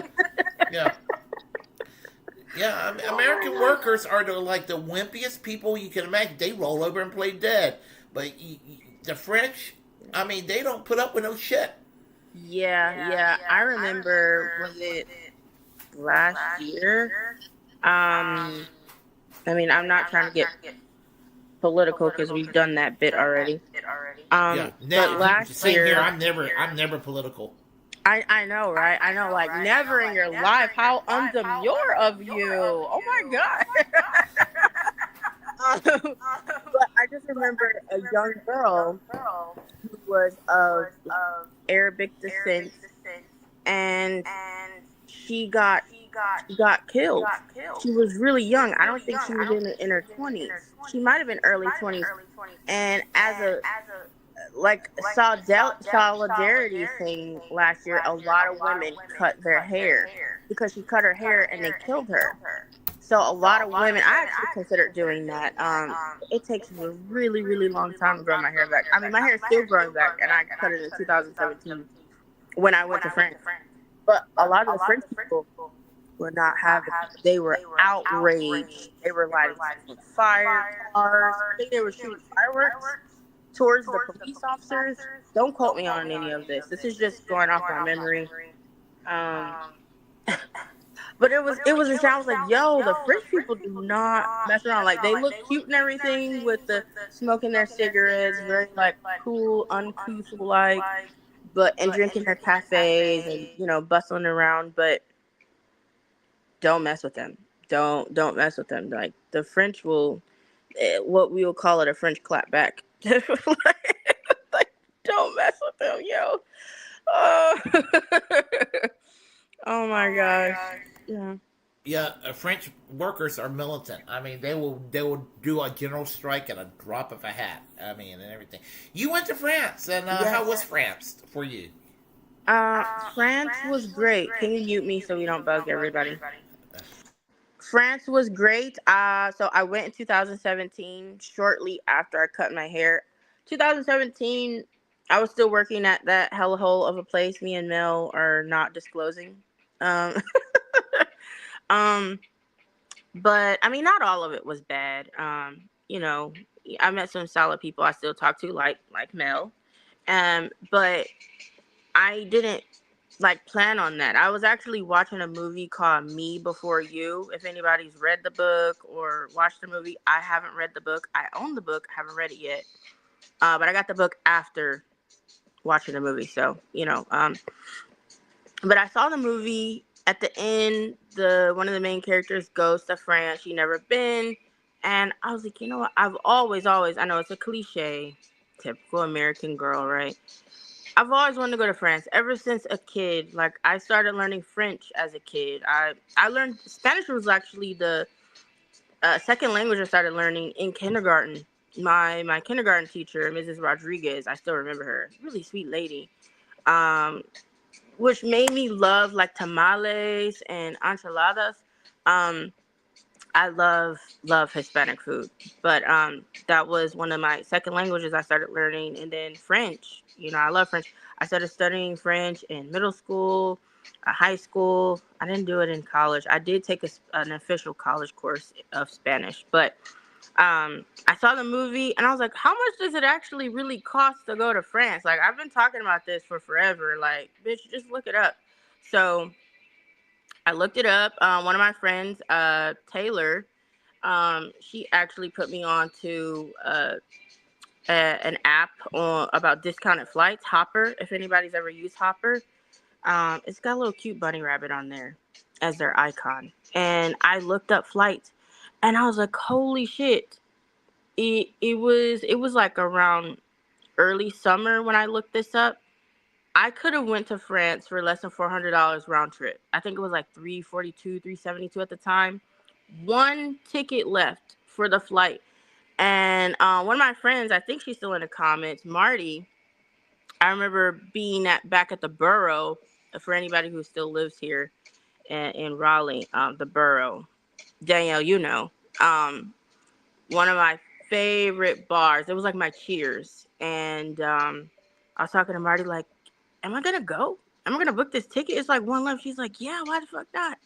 And so I was like, I don't know. I didn't have a passport. I didn't have luggage. I didn't have money to like book a hotel at the same time. And so I thought about it for a few days. And then when I looked back again, hey, Uncle Paul. When I thought about it, we're talking about your favorite story that I like to talk about, France. So I was like, you know what? I looked at the prices again and it went up. It was still under $500, but I was like, you know what? Fuck it. Let me book the ticket. I had the money at the time. I was sharing a townhouse with my sister. We split the rent, and nobody knew. Like, I know my friend Marty knew that I was talking about it and everything, but I don't think I told her it was official until like things were like actively, getting planned. I had to, like, none of my coworkers knew. My mom didn't know, not until like towards the end of it all. It was really cool, the experience. I wanted it to be just for me.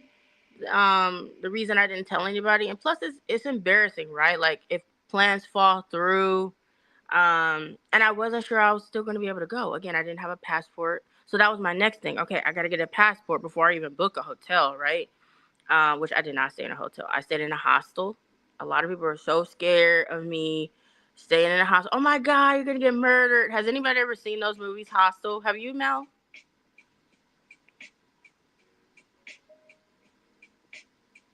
Here? Yeah, I know what a hostel is. I've never been in one. I was told not to go into one, but apparently everything is fine. Am I correct?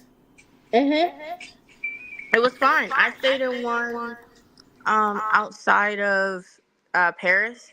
I stayed in like a regular neighborhood. It was like maybe 30 minutes or so, 30 maybe 40 minutes away outside of Paris. So it was very like neighborhood. I step out the hostel, and there's like a mini corner store. They had like lotion, like regular stuff a corner store would have. I actually bought some Nivea cream in there because I did not bring lotion. I panic pack, okay? I panic pack. I underpack, okay? I don't overpack. I don't like to be weighed down. I don't like. I want to bring stuff back, so I don't want to have too much in my luggage. I think I brought 2 pairs of shoes, one cute one, and a pair of flip flops for the shower, and gym shoes for like traveling, walking, airplane, that kind of thing. I'm very like practical, logical on that aspect. And I don't plan everything. I plan the general idea of, okay, I want to see the big sights. I want to have a chocolate croissant, right? Oh my God. You haven't lived until you've had literally a French person bring you a hot chocolate croissant from the oven, still on the pan. You can smell it baking. I mean, they have bake shops everywhere. I had more sweets than actual food. Like I was running on sugar and bread, and I was like, I gotta have this. I gotta have this. I was like, I don't know when I'm ever gonna be back. I gotta buy this right now. But I put it all on my Snapchat. So around the time of year, I went for my birthday. Actually, my birthday's in September, like my name. No, that is not the reason why my name is September. Please don't be basic. But I went for the week of my birthday. I was 25, and then I turned 26 there. It was really cool. But yeah, eventually I started telling people. I obviously got approval from my boss. I needed to let her know, like, look, I don't care who's going on vacation. This is the one time I feel like I could be a diva. I'll fill in for people if I can. I'll work extra hours if you need me to stay longer, whatever. But now I'm cashing in my chips, okay? I'm going on vacation. I don't care who the fuck's going on vacation this week. That may seem like rude or whatever, but at that time, I remember when North Korea was actively trying to blow us up, and that was one of the motivations, besides the movie Me Before You, to go to Paris. I said, I'll be damned if I die before going to France. I'll be damned, So I made that happen. I went by myself, for those who are wondering. And people were really scared because I don't know if anybody remembers, but 2016, Paris got bombed. There were bombs. And so people were scared that I would go in a year after. And security was pretty high, especially in touristy spots. There were some shops that had like security guards on the outside of the building. I went into my first Nespresso store, the fancy George Clooney coffee. That's a big thing in Europe. And I went in there. It was really beautiful, by the way. But I really enjoyed everything there. The sites, I have lots of videos. So the Arc de Triomphe, if anyone's familiar with that, it's basically in all the popular movies. It's a big scene that they have where the traffic is like in a big circle and all the cars are driving around in a big roundabout, and there's no lines. Like, I don't know how people are not crashing. I really don't know how they don't crash. But I was like, how do I get there? I didn't know how to get across. I'm like, there's no walking, crosswalk, anything. And so I was like, well, I got to do the timing right. I ran across that, and it was like 10 lanes deep of cars that just constantly would not stop. So me being me, I was just like, wait. And a police officer was like, hey, what are you doing? Like, they're like, this stupid American, what is she doing? But I made it. But it was a crazy moment. And then I found out that there's like underground tunnels you can get to the Arc de Triomphe without almost dying, getting hit by a car. Oh, and I did a very touristy thing of getting on a moped. I was on the back of a moped. This French guy took me around town or whatever, and it was at night too. It was so cool. I actually did a Facebook Live. That was my only Facebook Live video that I did while on the moped, living dangerously with no screen protector on my phone in a foreign country. But I lived to tell the tale. Actually, I do remember that. I remember you on Facebook forwarding that to everyone, live streaming it, actually. Yeah. Yeah. I'll tell you about my story of France. I went to England in 2006. I was in London for 6 nights. So, one day while I was in London, one of the days I was always make sure I was always on the second level of the double-decker buses. Unfortunately, some of the buses now are single-decker because yeah, they got rid of that, right? And there's still a few around. A dumbass American got hurt and sued the busing company. So they're saying you got to go and phase out the double-decker buses and make That's them. such bullshit, man. And leave it to an American to do that, by the way. I know. We really never. So I made sure I was on the second level. Every bus I got on that had those, and it's really weird when you're on those buses and they're turning. You feel like the bus is going to go. it's really weird. It's just weird to be on that second level. And I was talking to this very attractive girl from Quebec. I mean, you know me. I have a weak spot for brunettes, And, okay. Yeah. And so, a little olive-skinned brunette girl, French descent from Quebec, and she was talking to me. She was telling me, I think her name was Jimi, and she was telling me that she definitely recommend Paris. She just convinced me. I mean, her charm and everything. Well, that kind of helped too, right? I said, Jamie, I just because it's you, I'm talking to you, and I like you, I'm going to go to Paris tomorrow. It didn't take that much convincing, actually. Yeah. I was like, I thought about it. I was like, I am here. When the hell am I ever going to come back here? So I went the next morning to the Waterloo station in London at 3:30 in the morning. Got my pass and everything. Mm-hmm. It costs close to £400 to take the trip.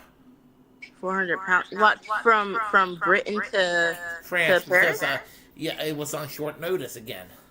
Oh, you know what? So when I went to Paris, can you mute me for a sec?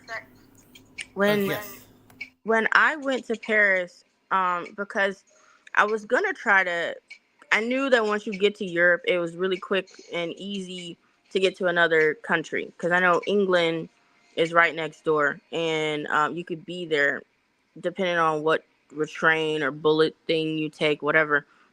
Same day.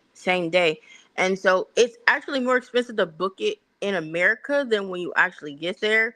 But it didn't cost that much. It was, I want to say it was between £30 and £70 to get on the train to get to England. But I found this out like one of the last days I was still in Paris. And I was like, man, if I would have known that, I would have just booked it. And I love just doing spontaneous things like that. Like what you did. You were like, you know what? I'm talking to this cool chick and I'm going to go to Paris for the day, I did something similar to that. I went and visited some family in Michigan 2 years ago. Again, the week of my birthday. It's honestly just cheaper to fly in September. Do anything. It's less touristy. And that works for me because I don't like standing in lines. People just be weird, But I went to Michigan, and that's where I'm from originally. And I went to Canada for the day. I always travel with my passport. I said, look, I paid all this money. I paid an expedited price to get it quickly for, when I was prepping for France in 2017. I stayed a whole week. And so now I just travel everywhere with my passport. You never know when you need it. It's just easier. And so I went across the border, spent the day in Canada. It was great. I don't know if you've ever been, but I was like, before I leave Canada, I have to get some poutine. And do you eat poutine? Do they have that in Ireland? I know it's a Canadian thing, but you're yeah. I don't know, but I went. As I said, it cost £400, and that's a lot of money. Now I think about it. Yeah.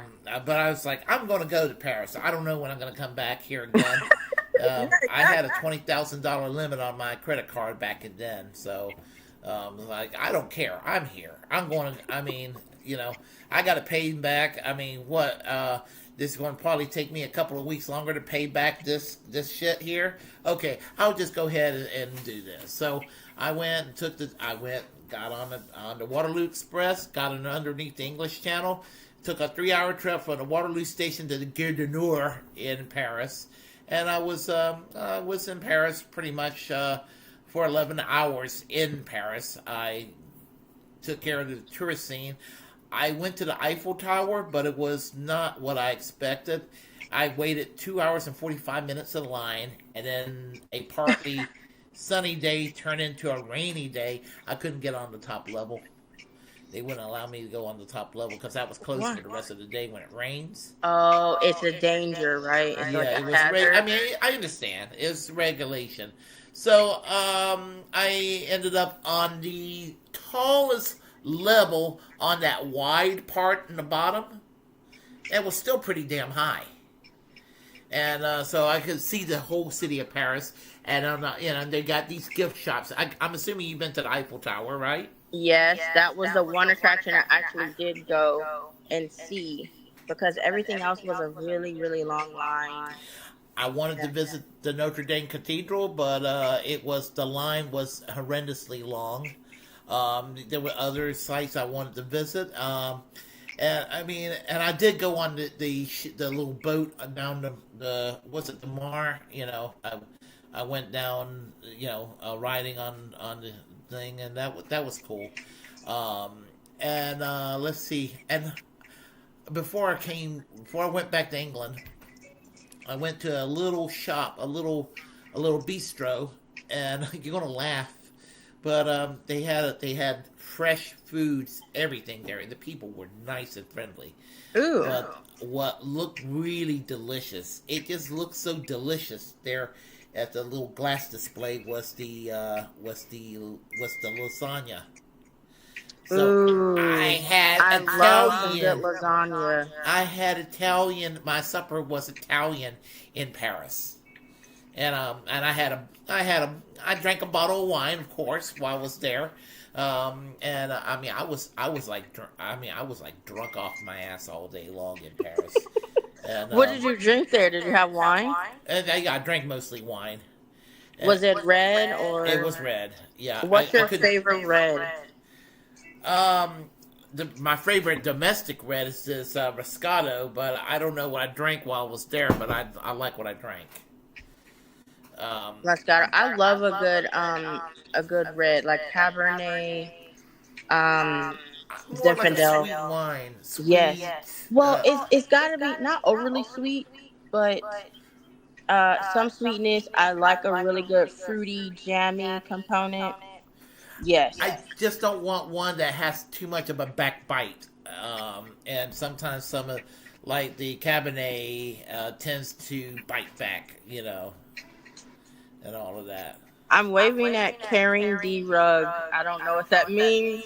Can you explain your handle? Your username? We love some mild red wine. Mild. Explain what mild is. Like a table red wine? I'm guessing it's something like this here. Is that your Moscato? Yeah. My favorite wine in the world. All right, I know who this is, Brianna. Yeah, when you said vibe, I knew it was you. So anyway, it's Brianna. Mm-hmm. It's not the Brianna that used to work where we work. Yes. Mm-hmm. Oh. Yeah, what's up? Hey, Yeah. how are you doing? It's been a while. Yeah. You know, I keep in touch with everybody back from our, mental health distressed days. Yeah, tell me about it. Yeah, tell me about it. So, but anyway, so I was, as I said, I went, and I love Paris. Got back on the train, went back to London. To Paris. But when I went back to London, right back at the Waterloo station, then London, I was like, I'm back home because I love England. I mean, I just love England. So I felt like I came back home. And a few days later, when it was time for me to go back to the United States, I was hoping that they were going to tell me at the airport that they needed to do some repair work on the engine. So you're going to have to stay one more day. I was hoping they were going to tell me that. No. I flew back to New Jersey. It was like, oh God, I'm back here in the United States. Yeah. Yes, it sucks to be back in New Jersey, and in a few hours it's going to be worse when I'm in North Carolina. I know, right? Now, would you rather be in Jersey or North Carolina? New Jersey. Why? Yeah. Huh? Why? I'm a Southerner, but I don't particularly like the South. Yeah. Now, where were you originally born? In the South. I was born in Greenville, North Carolina. Wow. So you're an OG North Carolinian. Well, I'm like a half. In a way, you could say I'm a half Southerner, half Southerner, half Northerner in a way, because my mom's family, a lot of my mom's family lives up north. So. Oh, okay. Yeah. So they live mostly in Connecticut and Massachusetts and places like that. So now, do they have the Massachusetts accent, the Boston? No, they got the Puerto Rican American accent. Yeah. So I don't know how to do that accent. I'm not gonna even try. And yes, I said, and my mom's family lives all around the United States. So we have family in Florida, we have family in Connecticut, Massachusetts, we have some family in New York, we have family in Chicago, we have family in California, Texas. We have them everywhere in the United States, and obviously in North Carolina, where I live. Yeah. So, and let me tell you about my cousin that died in 2015 that lived down in Orlando. He had a heart attack. That morning, he had a heart attack. My mom got the phone call that he had a heart attack. My cousin Eddie. And then an hour later, her aunt that lives several doors down in Ceiba, Puerto Rico, died. That's so weird. It gets better or worse than that, depending on how you want to look at it. Oh goodness. Around noon, she had another phone call. And one of her, very distant cousins, like a third cousin or something, died in a motorcycle accident in Peru. And they had to tell her about it. So she had 3 relatives that died the same day within hours apart. That is very spooky. Yes. It's eerie. What the hell? Oh my gosh. Yeah, I mean, I've had 3 coworkers die within a year of each other from the same establishment. It was 2014, 2015, so around the same timeline as you. And they were all bartenders. They were all in their 20s. And shortly after the 3rd death, I was like, nope, I'm out. I wasn't a bartender, but I was not trying to find out if I was going to be next. I didn't want to be around if someone was going to be next. It was just too much death for me. So I had to get out. I had to get out of there. I was like, I'm done, effective immediately. This place is strange. It felt haunted or something. I don't know. But I'm looking at the comments, and Brianna's like, OMG, is that Melvin? Yes, it is Melvin. I call him Mel. So, for those who don't know. Okay. Yeah, I actually, Brianna, I remember you from almost a decade ago. Isn't that crazy? Mm-hmm. You were cool. Yeah, she's in South Carolina right now. That's right. Yeah. I remember she went. She went to the university. I forgot which university down in South Carolina. I remember we were talking about that. Wow. I know she went to. Well, I don't know if you feel comfortable with me telling all this stuff, Brianna. I don't know if you care. But she was in the military, and then I guess had I don't know, what is it called when you leave, where they were like, okay, you don't have to be here anymore. Discharged. Yeah. So she's a vet. She's a vet, and she's living in her home with her her pets and her mini plants. I don't know if is anybody here a plant person, or at least has like at least 5 plants? If so, please leave a comment. If you love plants, even if you kill them, I want to know. I want to know if you are plant literate.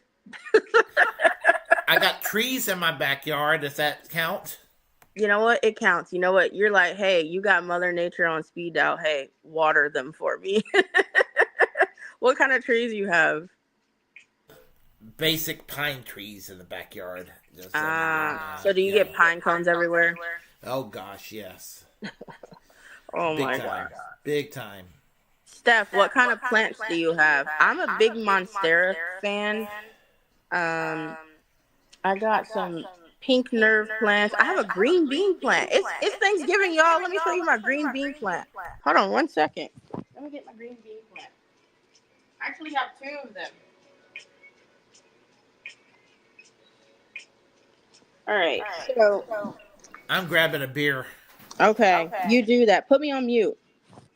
I'll be right back in a second. Okay. So here's my green bean plant. It's very wonky right now. She a little top heavy, y'all. She a little top heavy. But it's very wonky. It's growing insanely. Like, let's get a close up of the green beans. And then that's my little sassy boo. She's sleeping in a little ball right there. She's very well behaved. Except for when she doesn't want to be. And then here's the other one. This is a little baby one. So many little babies. So if you have a Wegmans in your state, city, I highly recommend going to Wegmans. They always have really cool plants. I get a lot of my plants there. Fresh flowers. They have just a good assortment that nobody else has. I do go to Trader Joe's to get my plants. I really stopped going to Lowe's Hardware. Like, every time I get a Lowe's Hardware plant, it dies. Does anybody else experience that? Home Depot, Lowe's. I know Brianna, she could bring plants back to life. Like, she's like, I was like a little critter. I remember she telling me, she's like, I'm just like a little, like, what do you call it? Like a critter thief, like a raccoon or something, taking little snippets of plants that were on the ground. And she's like, yeah, I root them and bring them back to life. It's so cool. Okay. Really? You're talking about how my plant looks like a Charlie Brown tree? Well, I'm already ready for Christmas then. So Steph has a spider plant, aloe, basil, iris. Others, I'm not sure their names. Hey, you know what? That is okay. I have plants that I don't know their names either. I think that's a beauty in it, right? There's an app called iNaturalist. You could take a picture of it, and also Google, right? You take a picture of it and it'll tell you the name of it, like the Latin name and everything. Yeah, I agree. Home Depot is a hit or miss. Lowe's Hardware, hit or miss, because I think it's just like, for the lack of a better term, like factory, cookie cutter plants, you know. They're probably grown greenhouse, which some greenhouse plants survive, but I had a much better experience with Wegmans. Some of my Trader Joe's dies too, but I don't know. I really like my green bean plant. This is not edible, by the way. I don't plan on cooking this up. I don't plan on doing that. That would be, oh yeah, Mel, did you see my green bean plant? And then my little other one. I have so many other plants. It's ridiculous. Flowers. I do better with plants versus flowers. But I actually can keep orchids alive. Does anybody have orchids or can keep them alive? They're not as hard as you think they are, Is anybody a candle person? I need to know. So that way I don't feel like a crazy candle person. But I am though. I'm a candle connoisseur, so I don't know. That's just me. I'm gonna put my plants down now. Hopefully the cat doesn't try to bite it. I remember the last time we hung out. You had the assortment of candles at the Oh, my pop up. Yes. Yeah. Yes. Yeah. Yeah, my pop up. It was last year.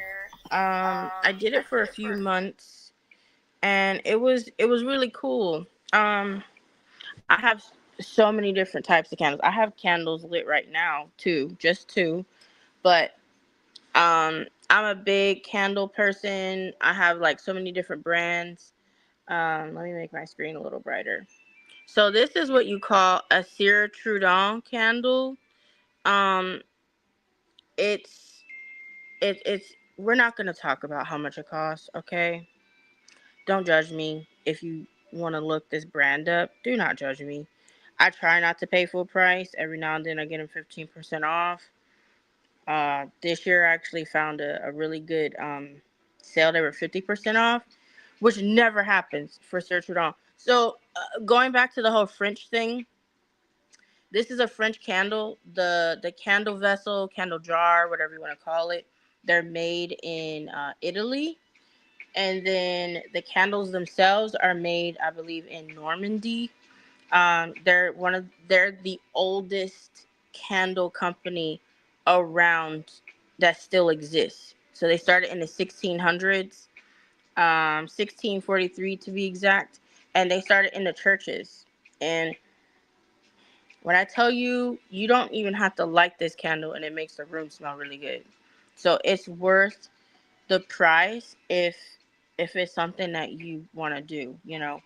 But then I also get candles from TJ Maxx. This is not from TJ Maxx. If this is ever in TJ Maxx, I might die on the spot because that means I can get it for a really good deal. But this is another French candle. I'm not gonna even try to pronounce that, okay? But it's like a rosemary, woodsy scent. But it's very nuanced though. It doesn't smell like if you smell this, you'd be like, it's not rosemary in that. It's one of my favorite scents by this brand, Diptyque, if anybody's into that. But anyway, before I bore you about candles, I just love them. I love them. It makes it cozy. I love all things that smell great. I'm very much a perfume person. I am never leaving the house without perfume on. If I don't, I feel naked. And when people ask me, oh, what perfume you wearing? Girl, how much time you have? I'm wearing like at least 5. At least. It's just my thing. We all have a thing. Yeah. What do you think I'm drinking right now? Let me put it in the middle. It looks green or something. It's brown. It's brown. It's not beer, is it? Yes, it is. Okay. Is it an IPA? It looks like stout. It's a Guinness. It's a Guinness. Should have known. Okay. Do you ever drink any other brands of beer though? Besides, yes. Okay. Name some. Newcastle. I even go domestic. I mean, I'll drink a Budweiser every now and then. I'll drink a Miller every now and then. I don't know about no Budweiser, dude. I don't know. Okay, how about Yingling? I'll drink a Yingling every now and then. If somebody's offering me a beer, I'll drink it. Okay. So what you're telling me is you're a beer whore. Okay. Yeah, I mean, most people see me drinking wine in these video live streams, but I mean, when I do drink, I drink mostly beer. Okay. And I do drink a liquor occasionally. I was thinking about going to the liquor store, getting some schnapps, some Dr. McGillicuddy's peppermint flavored schnapps. That is good. Have I ever had peppermint schnapps? I think maybe once. If you haven't, please try it. Everybody on the chat line, if you have not had Dr. McGillicuddy's peppermint flavored schnapps, please go ahead and try it. It's a little sweet, but it will sneak up on you too. It will sneak up on you. Now, what is everyone's drink of choice? Or are you just you can drink anything? Like, name some things that you like to drink around the holidays, an everyday type of drink. Like, name me some stuff. I want to know, because I'm always looking for a new drink. I'm not drinking right now, but in the future, especially for like maybe New Year's, I am looking for, I like to start the new year off with like a drink of the year. It's kind of like my go-to drink for the year. So one year was like, mimosa, or like a French 75. Tequila Sunrise is a good go-to that I have for like the whole year. But I stay away from tequila. It's too much of a truth serum for me. a true. Oh Lord, and you already tell it like it is now. Ooh, I've heard Paquito is good. I've heard that. I've never tried it. I tried some tequila back in the early 2000s, and it was not good. I mean, it was good, but it was not the good outcome. Well, I volunteer they have different information brands now, but is it just because you drank it, period, you were just like, eee. I volunteer information about myself. I should have never volunteered. It was just like, and in 2003, I was drinking it on. I'll tell you, one evening, me and some of my coworkers, we went to Chapel Hill. We went to see the Cramps play in Chapel Hill, and no, we drank a couple of beers on the way prior to. We were invited to somebody's house. We had dinner, drank a couple of beers, got on the highway, drank some Goldschlager tequila. God. Oh God! And we were smoking weed on the highway too. Oh my gosh! Yeah, so I was fucked up. I mean, I was fucked up by the time I got to Chapel Hill. We're talking about a 90-minute drive, and I should have had my ass arrested, honestly. But hey, you lived to tell the tale today. Lived to tell the tale. And you know what? The person that was my designated driver, 19 years old. She's like, I'll drive. You're not in no condition to drive. She was in no condition to drive. Got home in one piece. Oh my God! Yikes! So I would say, for me, well, let me read the comments first. So, okay, I was told to water my plants with filtered water. That's a good idea.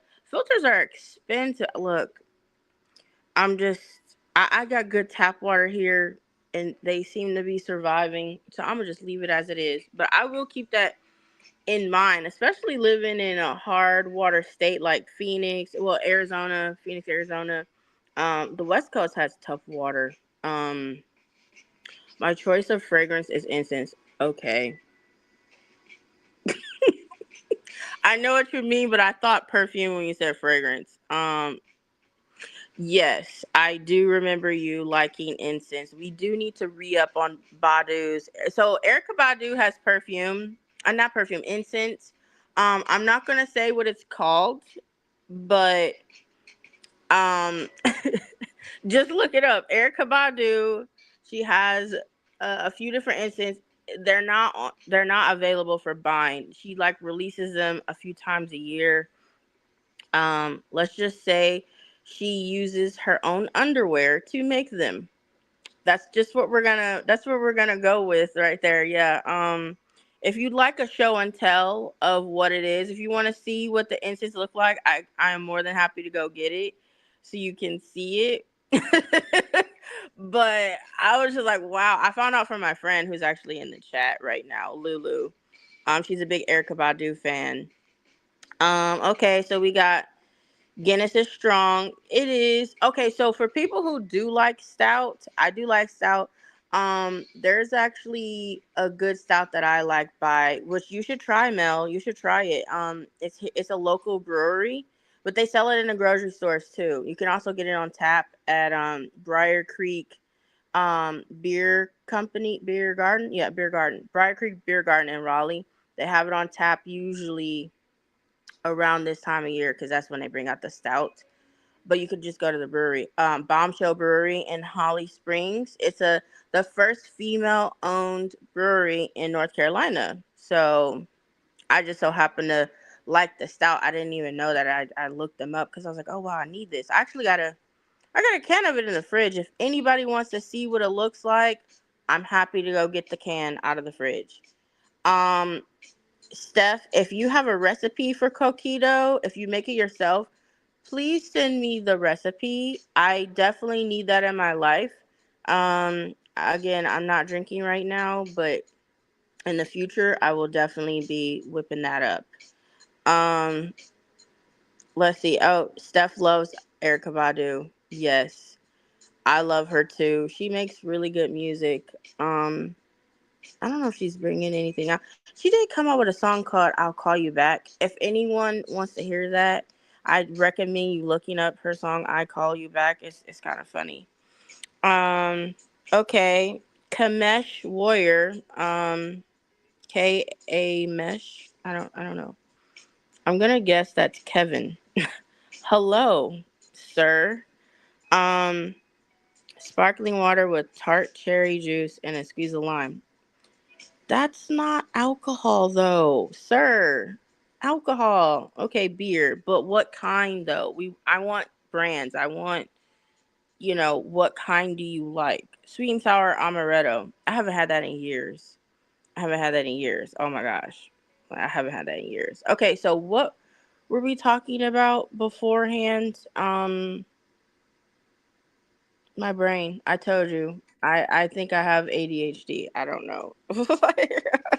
uh yeah, so if you read the comments, it's that's what the incense is called. Again, if you want show and tell, I'm more than happy to go get it out of my incense stash to show you what it looks like. And if anybody wants to see what the Bombshell Brewery stout looks like. But yes, I know we were talking about alcohol. My brain has spaced. But yeah, I don't know. That's just where I'm at. Yeah. I know we're about ready to embark on Christmas. Yes. Yeah. So Advent's about to begin this coming Sunday. So, question for you is: we're technically in Thanksgiving Day today and everything, but last month Halloween. Are there any horror movies you like? Any horror TV shows? Any horror themes? Do I like horror games? Horror Or themes horror like TV horror. Oh, okay. So I guess this would be considered horror. The Walking Dead. I have been watching horror movies still. I hate that we jump from Halloween to Christmas. Like as soon as Halloween is over, soon as it's over, you turn on Netflix or Hulu, and it's like, bam, Hallmark Christmas movies, like all over the place. Yeah. It's like I haven't finished watching my horror yet. I had to work up the courage, because I don't watch all kinds of horror. I don't like serial. Well, no, I can do serial killer. I don't like the torture stuff. I don't. That's sick. Like the Saw stuff. Oh gosh, yes. Yeah, no, I can't do it. Does anybody watch Saw or anything? Like, are you? I want to know if you're a sick fuck. That's what I want to know. I want to know if you're a sick fuck watching tortured movies and stuff. No, my horror. I mean, I don't know if you know this about me, but I am a huge Dark Shadows fan. Oh, from the 60s, right? Yeah. Have you ever seen the comedy spoof of Dark Shadows? I think I I'm going did. to Okay, share it what's with the spoof? Is this the one here? Mute me. I'm sorry, because I Okay. don't want to annoy everyone with the feedback. Is the Dark Shadows one? Is it the one with Johnny Depp? Okay. The Johnny Depp movie came out 2012, but the Dark Shadows TV show from the 1960s. Somebody decided to make a spoof of that TV show in the 1960s. I played it for Halloween, but I would like to play it again because I like to get your reaction from it. Okay, yes. Let's do a show and tell. I'm here for it. Okay. Meanwhile, All right, while he's pulling, can you mute me? Gotcha. Meanwhile, while he's pulling up the video, what are your favorite horror movies, TV shows? Do you like Halloween? Um, do you dress up for Halloween? Do you like pranking people? I like pranking people.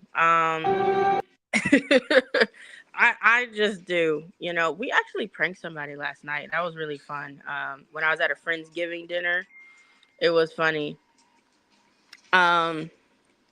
So I think he has the clip ready. Are you ready, Mel?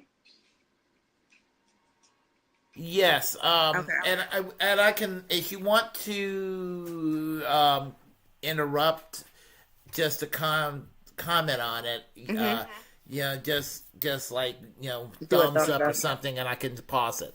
Okay, got you. All right. This doesn't violate any copyright as far as I know. And it's a spoof of the TV series, and I played this on one of my live streams a few weeks ago, but I wanted to play it again. It's okay. I can play it again. It's my show. So this is a spoof of Dark Shadows. And with modern people.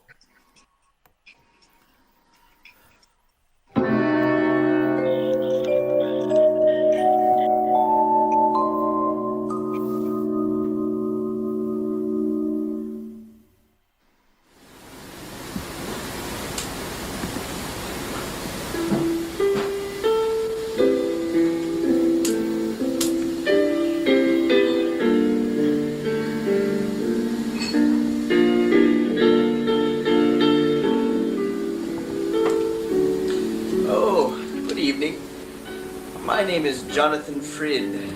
I play the part of Barnabas Collins, as you all know.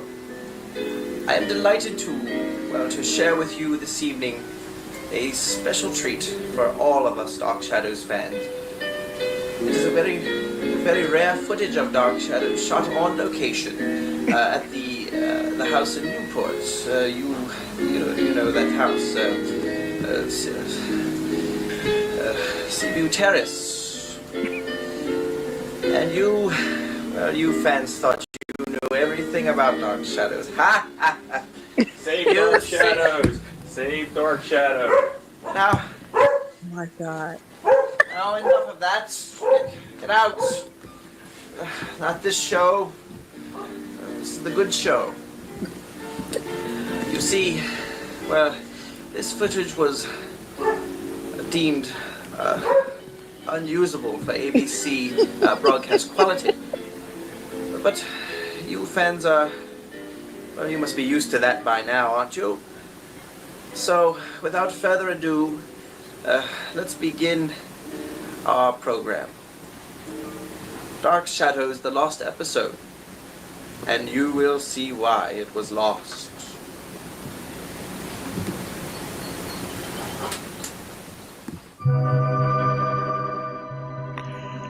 This is to be another night of terror at Collinwood. A strange, perverted type of love pervades the great estate, and one man's infidelity will spark a flame of jealousy, and that flame will rise to an inferno of revenge and destruction, and continuity errors.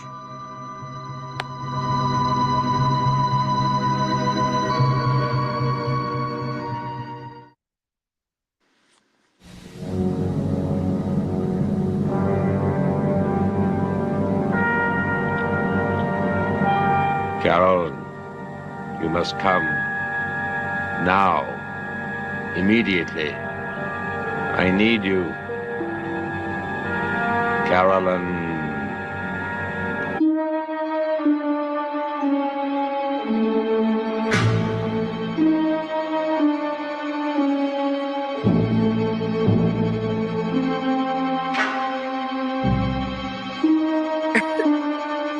Is that a creepy person in the window?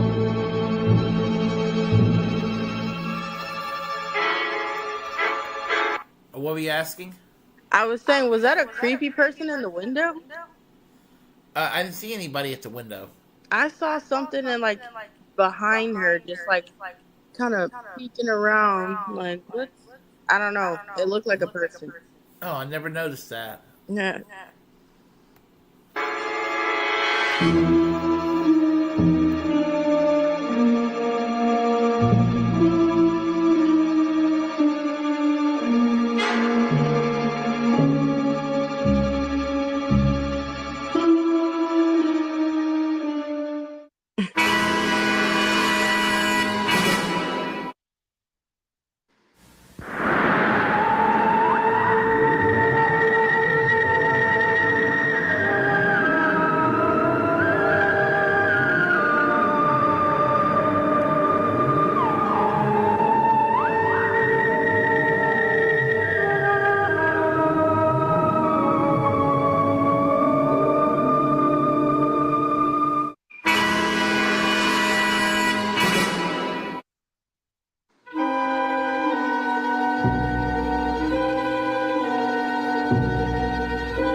How could you? I won't let you have her.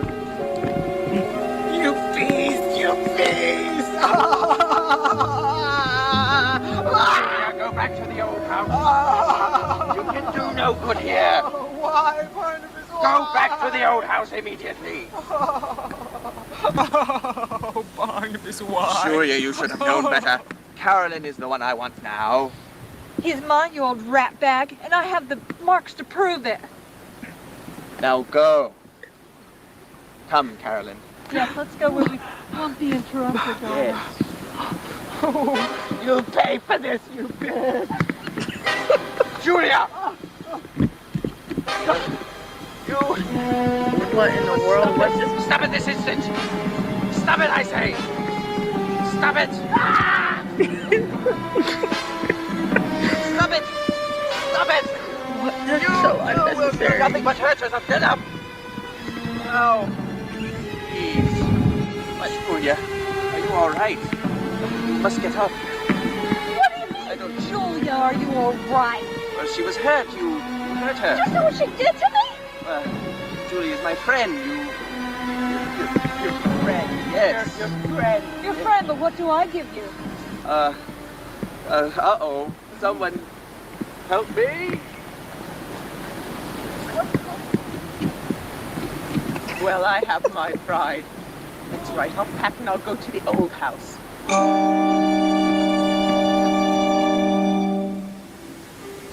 Wow.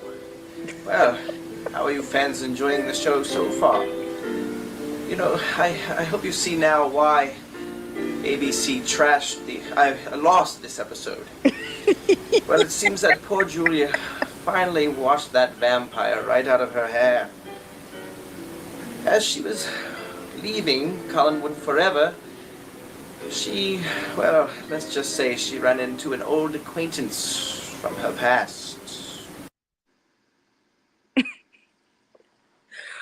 Oh my gosh. Yeah, that was very dramatic. It really is in a way it's bad, but it's actually kind of like it was. Have you ever seen the TV show? I don't think so. I know of it, but I did see the Dark Shadows, Johnny Depp. That was meh, you know. It was okay. Yeah, it's funny. I don't know. Do you remember Ashley that we used to work with? The one with the glasses that like moved away. She has blonde hair. Yeah, I believe so. We went to see the movie Dark Shadows with Johnny Depp. Okay. We kind of liked it. It had its charm. She liked it because it was Tim Burton directing it. She likes Johnny Depp. I'm with her on that. But I also liked it because I was attached to the old TV series from the 1960s. And you remember Evan. Evan had to give his opinion on it. The comic book guy, right? Yes. And he wasn't having it. I mean, he was not having it. He kept on telling us, well, the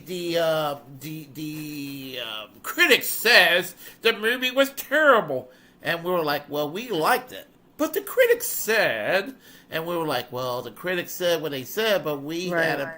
And he got mad that we liked the movie in spite of what critics said. So he went to the theater to watch the movie. And then he says the movie sucked. Okay, you went to the theater yourself to watch it. Now you can be an authority. Don't rely on what a critic would tell you. Right. They're just giving you their own opinion. Yeah. So anyway, what a boob. Well, the thing about it, the Dark Shadows with Johnny Depp, I liked it, but I mean, I'm more attached to the TV series. And the two movies that came out in the early 70s, House of Dark Shadows, Night of Dark Shadows, way better than the Johnny Depp movie version of it. Now, would you say you're more inclined for like the gothic shows like Monsters, right? I'm more of an Addams Family type than I am the Munsters, because if you look at the Addams Family, they look normal. Do they? Compared to the Munsters? Yeah, I mean, they are more dramatic, but they both wear black, you know? Yeah. I mean, aren't they kind of, I mean, does everybody else agree that they're along the same realm, I guess? Oh, it's very, very similar and everything. Yeah. And I always had a crush on Morticia, so. Who didn't? I think a lot of guys did. Yeah. So there is that, but you know, as I said, you know, just I was more. If you had to ask me to choose between the Munsters and the Addams Family, I would say the Addams Family. And if you ever watched the pilot for the Munsters, it wasn't, gosh, I cannot think of the name. The actress that played Lily Munster. There was another actress that was supposed to be the wife of Herman Munster, and she looked a hell of a lot like Morticia Addams, which is why they kind of just, and I don't know the name of the actress, but they decided they decided to use the actress that we all know as Lily Munster to be the main character instead of this person that looked remarkably too much like Morticia Addams. Yeah. So just I haven't watched the Munsters in years. Now, how do you feel about classic movies, like Turner Classic Movies, like black and white movies? Depends on what the black and white movie is. Well, name some favorites of yours. Oh gosh, we're talking about Turner movie classics. There's a British movie from the 1960s that they played called The Knack and How to Get It. It's it came out in 1965, and it's basically a 1960s version of a John Hughes film from the 1980s. Okay. He did horror type stuff too, right? John Hughes? I don't know if he done the horror stuff per se. I know he done like Pretty in Pink, The Breakfast Club. Okay, I'm thinking of the wrong person. Wonderful stuff like that. You know. I love Breakfast Club, Pretty in Pink. You know, the Brat Pack. Yeah, and that was me all over back in the 80s. I was watching a lot of this type of music. Ferris Bueller Day Off, you know, that sort of thing. Classic. Let me see, Back to the Future. Yes. Yeah, I've seen that. Weird Science. Oh, that was a good one. That was when they like brought some hot lady to life or whatever, right? That's the one. Yeah, absolutely. I haven't seen that in such a long time. Yeah, so Anyway, well, I guess we'll play some more Dark Shadows here for a few more minutes.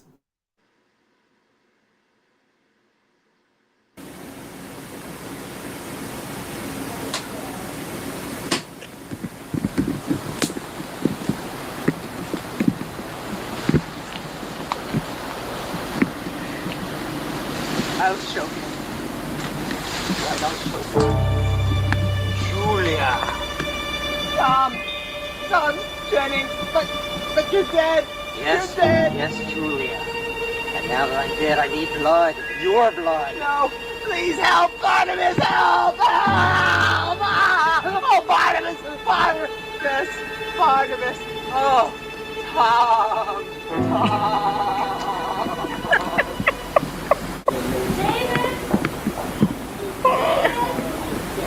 David Collins, where are you? David? Why don't you come when I call you? David? I see you over there. Come on, it's time for your lesson. Come here.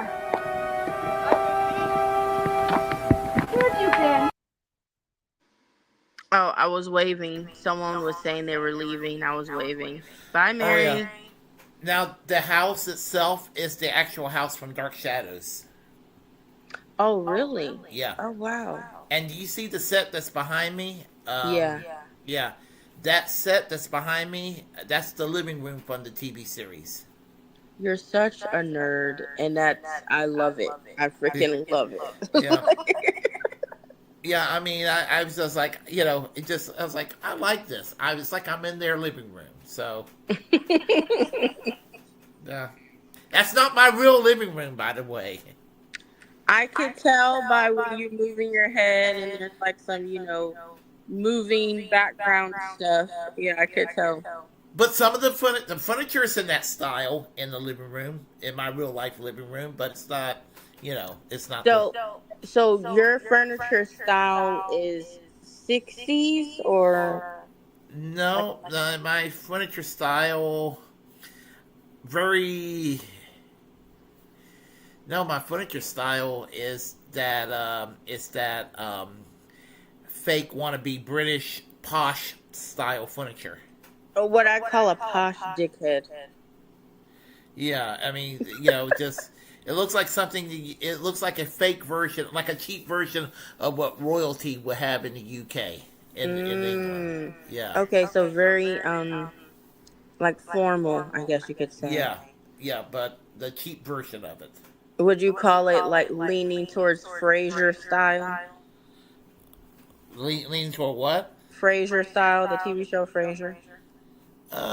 He was very, frou-frou, I guess you could say. It's more like how I would describe it. Business office? It's definitely not business office. Okay. Yeah, no, it's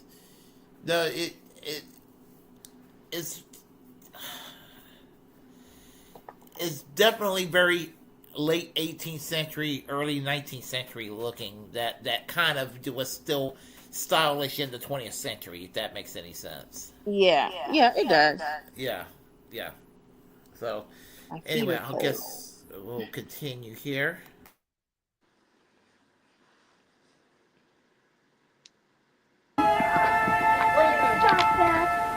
Oh, Vicky, we're not going to do lessons again, are we? David, you failed your lessons 3 times already. I know, but I already know everything that there is to know about Australia. That's where kangaroos come from. But that's the only thing that you know. Oh, please, can't I go to the old house and play with my friend Sarah? Okay, come back in 10 minutes. Okay, bye, Vicky.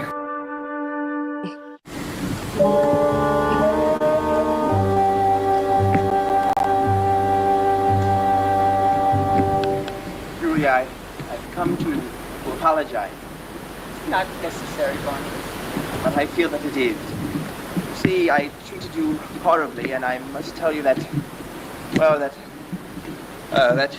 you are the one for me, Julia, and I mean that. I'm afraid you're a bit too late, Barnabas. What do you mean? I found another love. Julia! What are those marks on your neck? What happened? What happened to you? You're a little too late, Barnabas. Julia! Julia! Oh. No.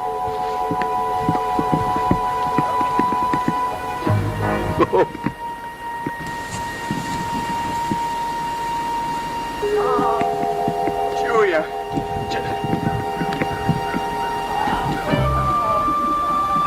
Oh, Jennings. Oh. Can't be with him. I know what I must do. Yes, I know.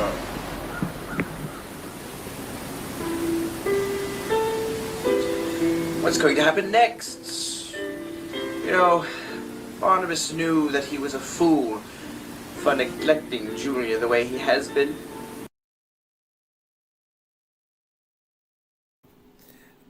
What's really funny about it is the overacting that they did on the show, and that's what this spoof here with the overacting. I mean, I just crack up, you know. So let's see what we have here on the chat line. Everybody here. Oh, hold on a second.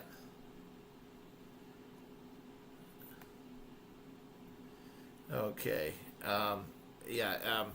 So let me get back here on the chat line here. Oh, you're back. Hey, what's up?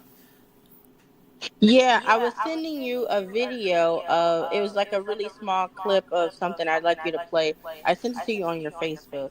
Oh, okay. Let me go on Facebook real quick. Okay. Okay. It's just something I think everybody would like. It's funny. It's short and it's very Thanksgiving related. So who's still here? What's going on with everyone right now? I know that I'm gonna save this recipe that Steph sent, and I love All Recipes website. Okay, so can you put me on mute?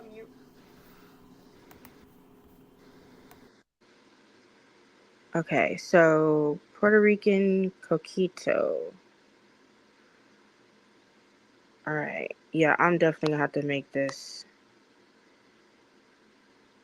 Prep time 10 minutes. Can't beat that at all. Coconut milk, love it. Okay. And rum. Okay. I'm saving this. Bookmark.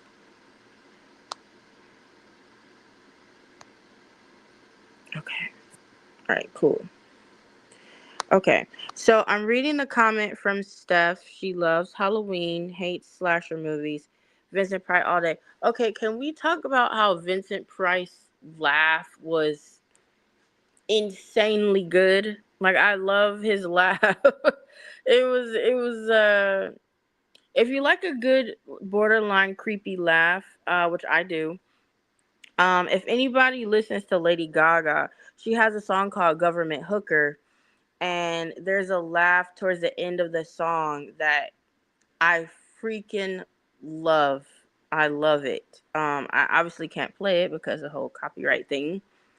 Such a bill, buzzkill for that, but what can you do? Did you find the video, Mel? I sure did. Okay. I could play it right now if you like. Yeah, that'd be great. We can show everyone. All right.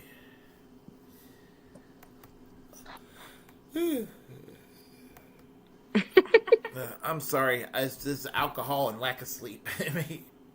Is there a way to make it bigger a little bit? If not, it's okay.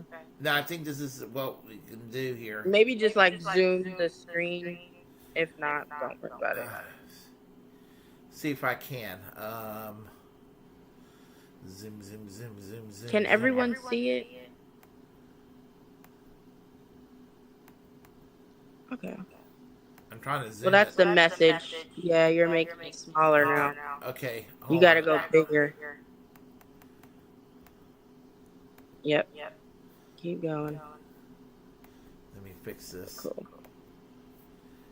All right. I think this is playing something else.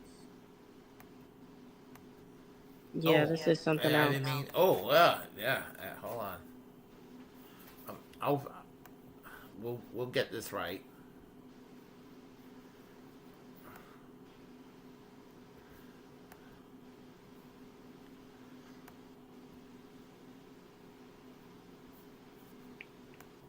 Who's your daddy? 1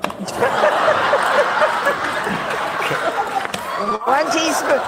1 teaspoon of. Oh, excuse me. I'm just preparing the meat. Yes. That tenderizes it. That tenderizes it in a big way. Oh yes, Mama. Who chose this recipe any old way? Yeah, who chose this? Who chose this? Who set us up for comedy heaven? We could have made apple pie, for God's sake. Right? Yeah, but that's not as much fun as pounding the meat. No, I know. That's why I'm saying. Yeah. Let's get ready to rub the meat. We could have actually gotten a recipe done. Yes, we will. This will be Okay, really so now good. you rub it in. Rub it in. Both sides, both sides. I can't quit you, Innes. Get it in there. Get it in there. Get it in there. Okay, rub it dub. Rub it dub. Dear diary, day 2, rubbing meat. 30 minutes 30 at minutes. room temperature. At room temperature, keep rubbing the meat for 30 minutes. At that point, if nothing happens, you realize that pretty much you've been dead for a few days. You get that meat ready? Who's your daddy? 1 teaspoon. 1 teaspoon of. Oh, excuse me. Yeah, it's just I'm just right now. preparing the meat. Yes. That tenderizes it. That tenderizes it in a big way.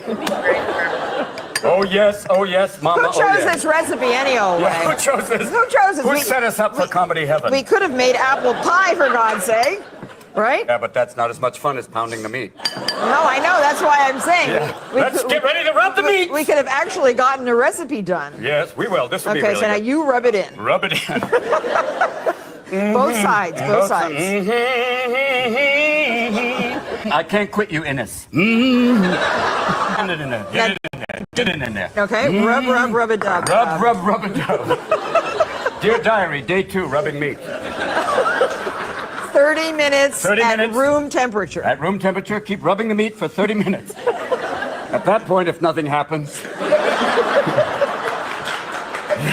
you realize that pretty much you've been dead for a few days.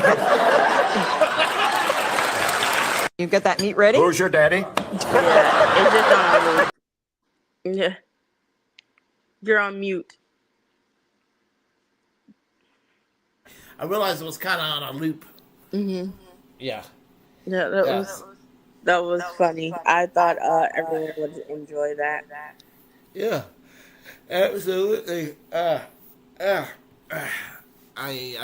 be going to work midnight tonight. I didn't get a lot of sleep, so I'll probably be finalizing this. But I'm going to have you back on here again. How does that sound to you? Yeah, that'd be fun. That'd be fun. Maybe I'll have a little bit more to talk about. I mean, my friends. Oh, can you put me on mute so the feedback thing doesn't happen? The mute. Yeah. I'm sorry. Yeah, I would love to come back. My friends are like, you're always doing something interesting. Because some people didn't know until today. You know, I was sending out a lot of texts earlier today, letting people know. And then you got a viewer from Japan, so you know, there you go. But yeah, my friends are like, you're always your life is always you know, doing something random. That's just how I live, you know. I mean, you got to keep things interesting. That might have been the first person from Japan that viewed my channel, because I check on the channel, the what you call it, The statistics and everything. Yes, the statistics and everything, and it tells you what country people view the channel from outside the United States. Mostly Canada and mostly the UK a little bit of Portugal, and a little bit from Russia. So wow, okay, that's cool. You're worldwide now. Okay. Yep. and a couple from Ireland, and a little bit from Ireland. So yeah, your peoples. You know, I definitely got to try some. Do they call them chips over there, or they call them fries? Chips. Yeah, chips. Okay, fish and chips. And fries are called crisp. Right. Well, no, isn't crisp fries are called chips, and chips are called crisp.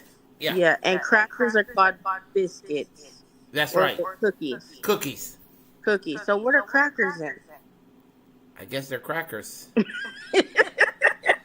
If anyone knows what a cracker is called in Europe, oh my gosh, my brain.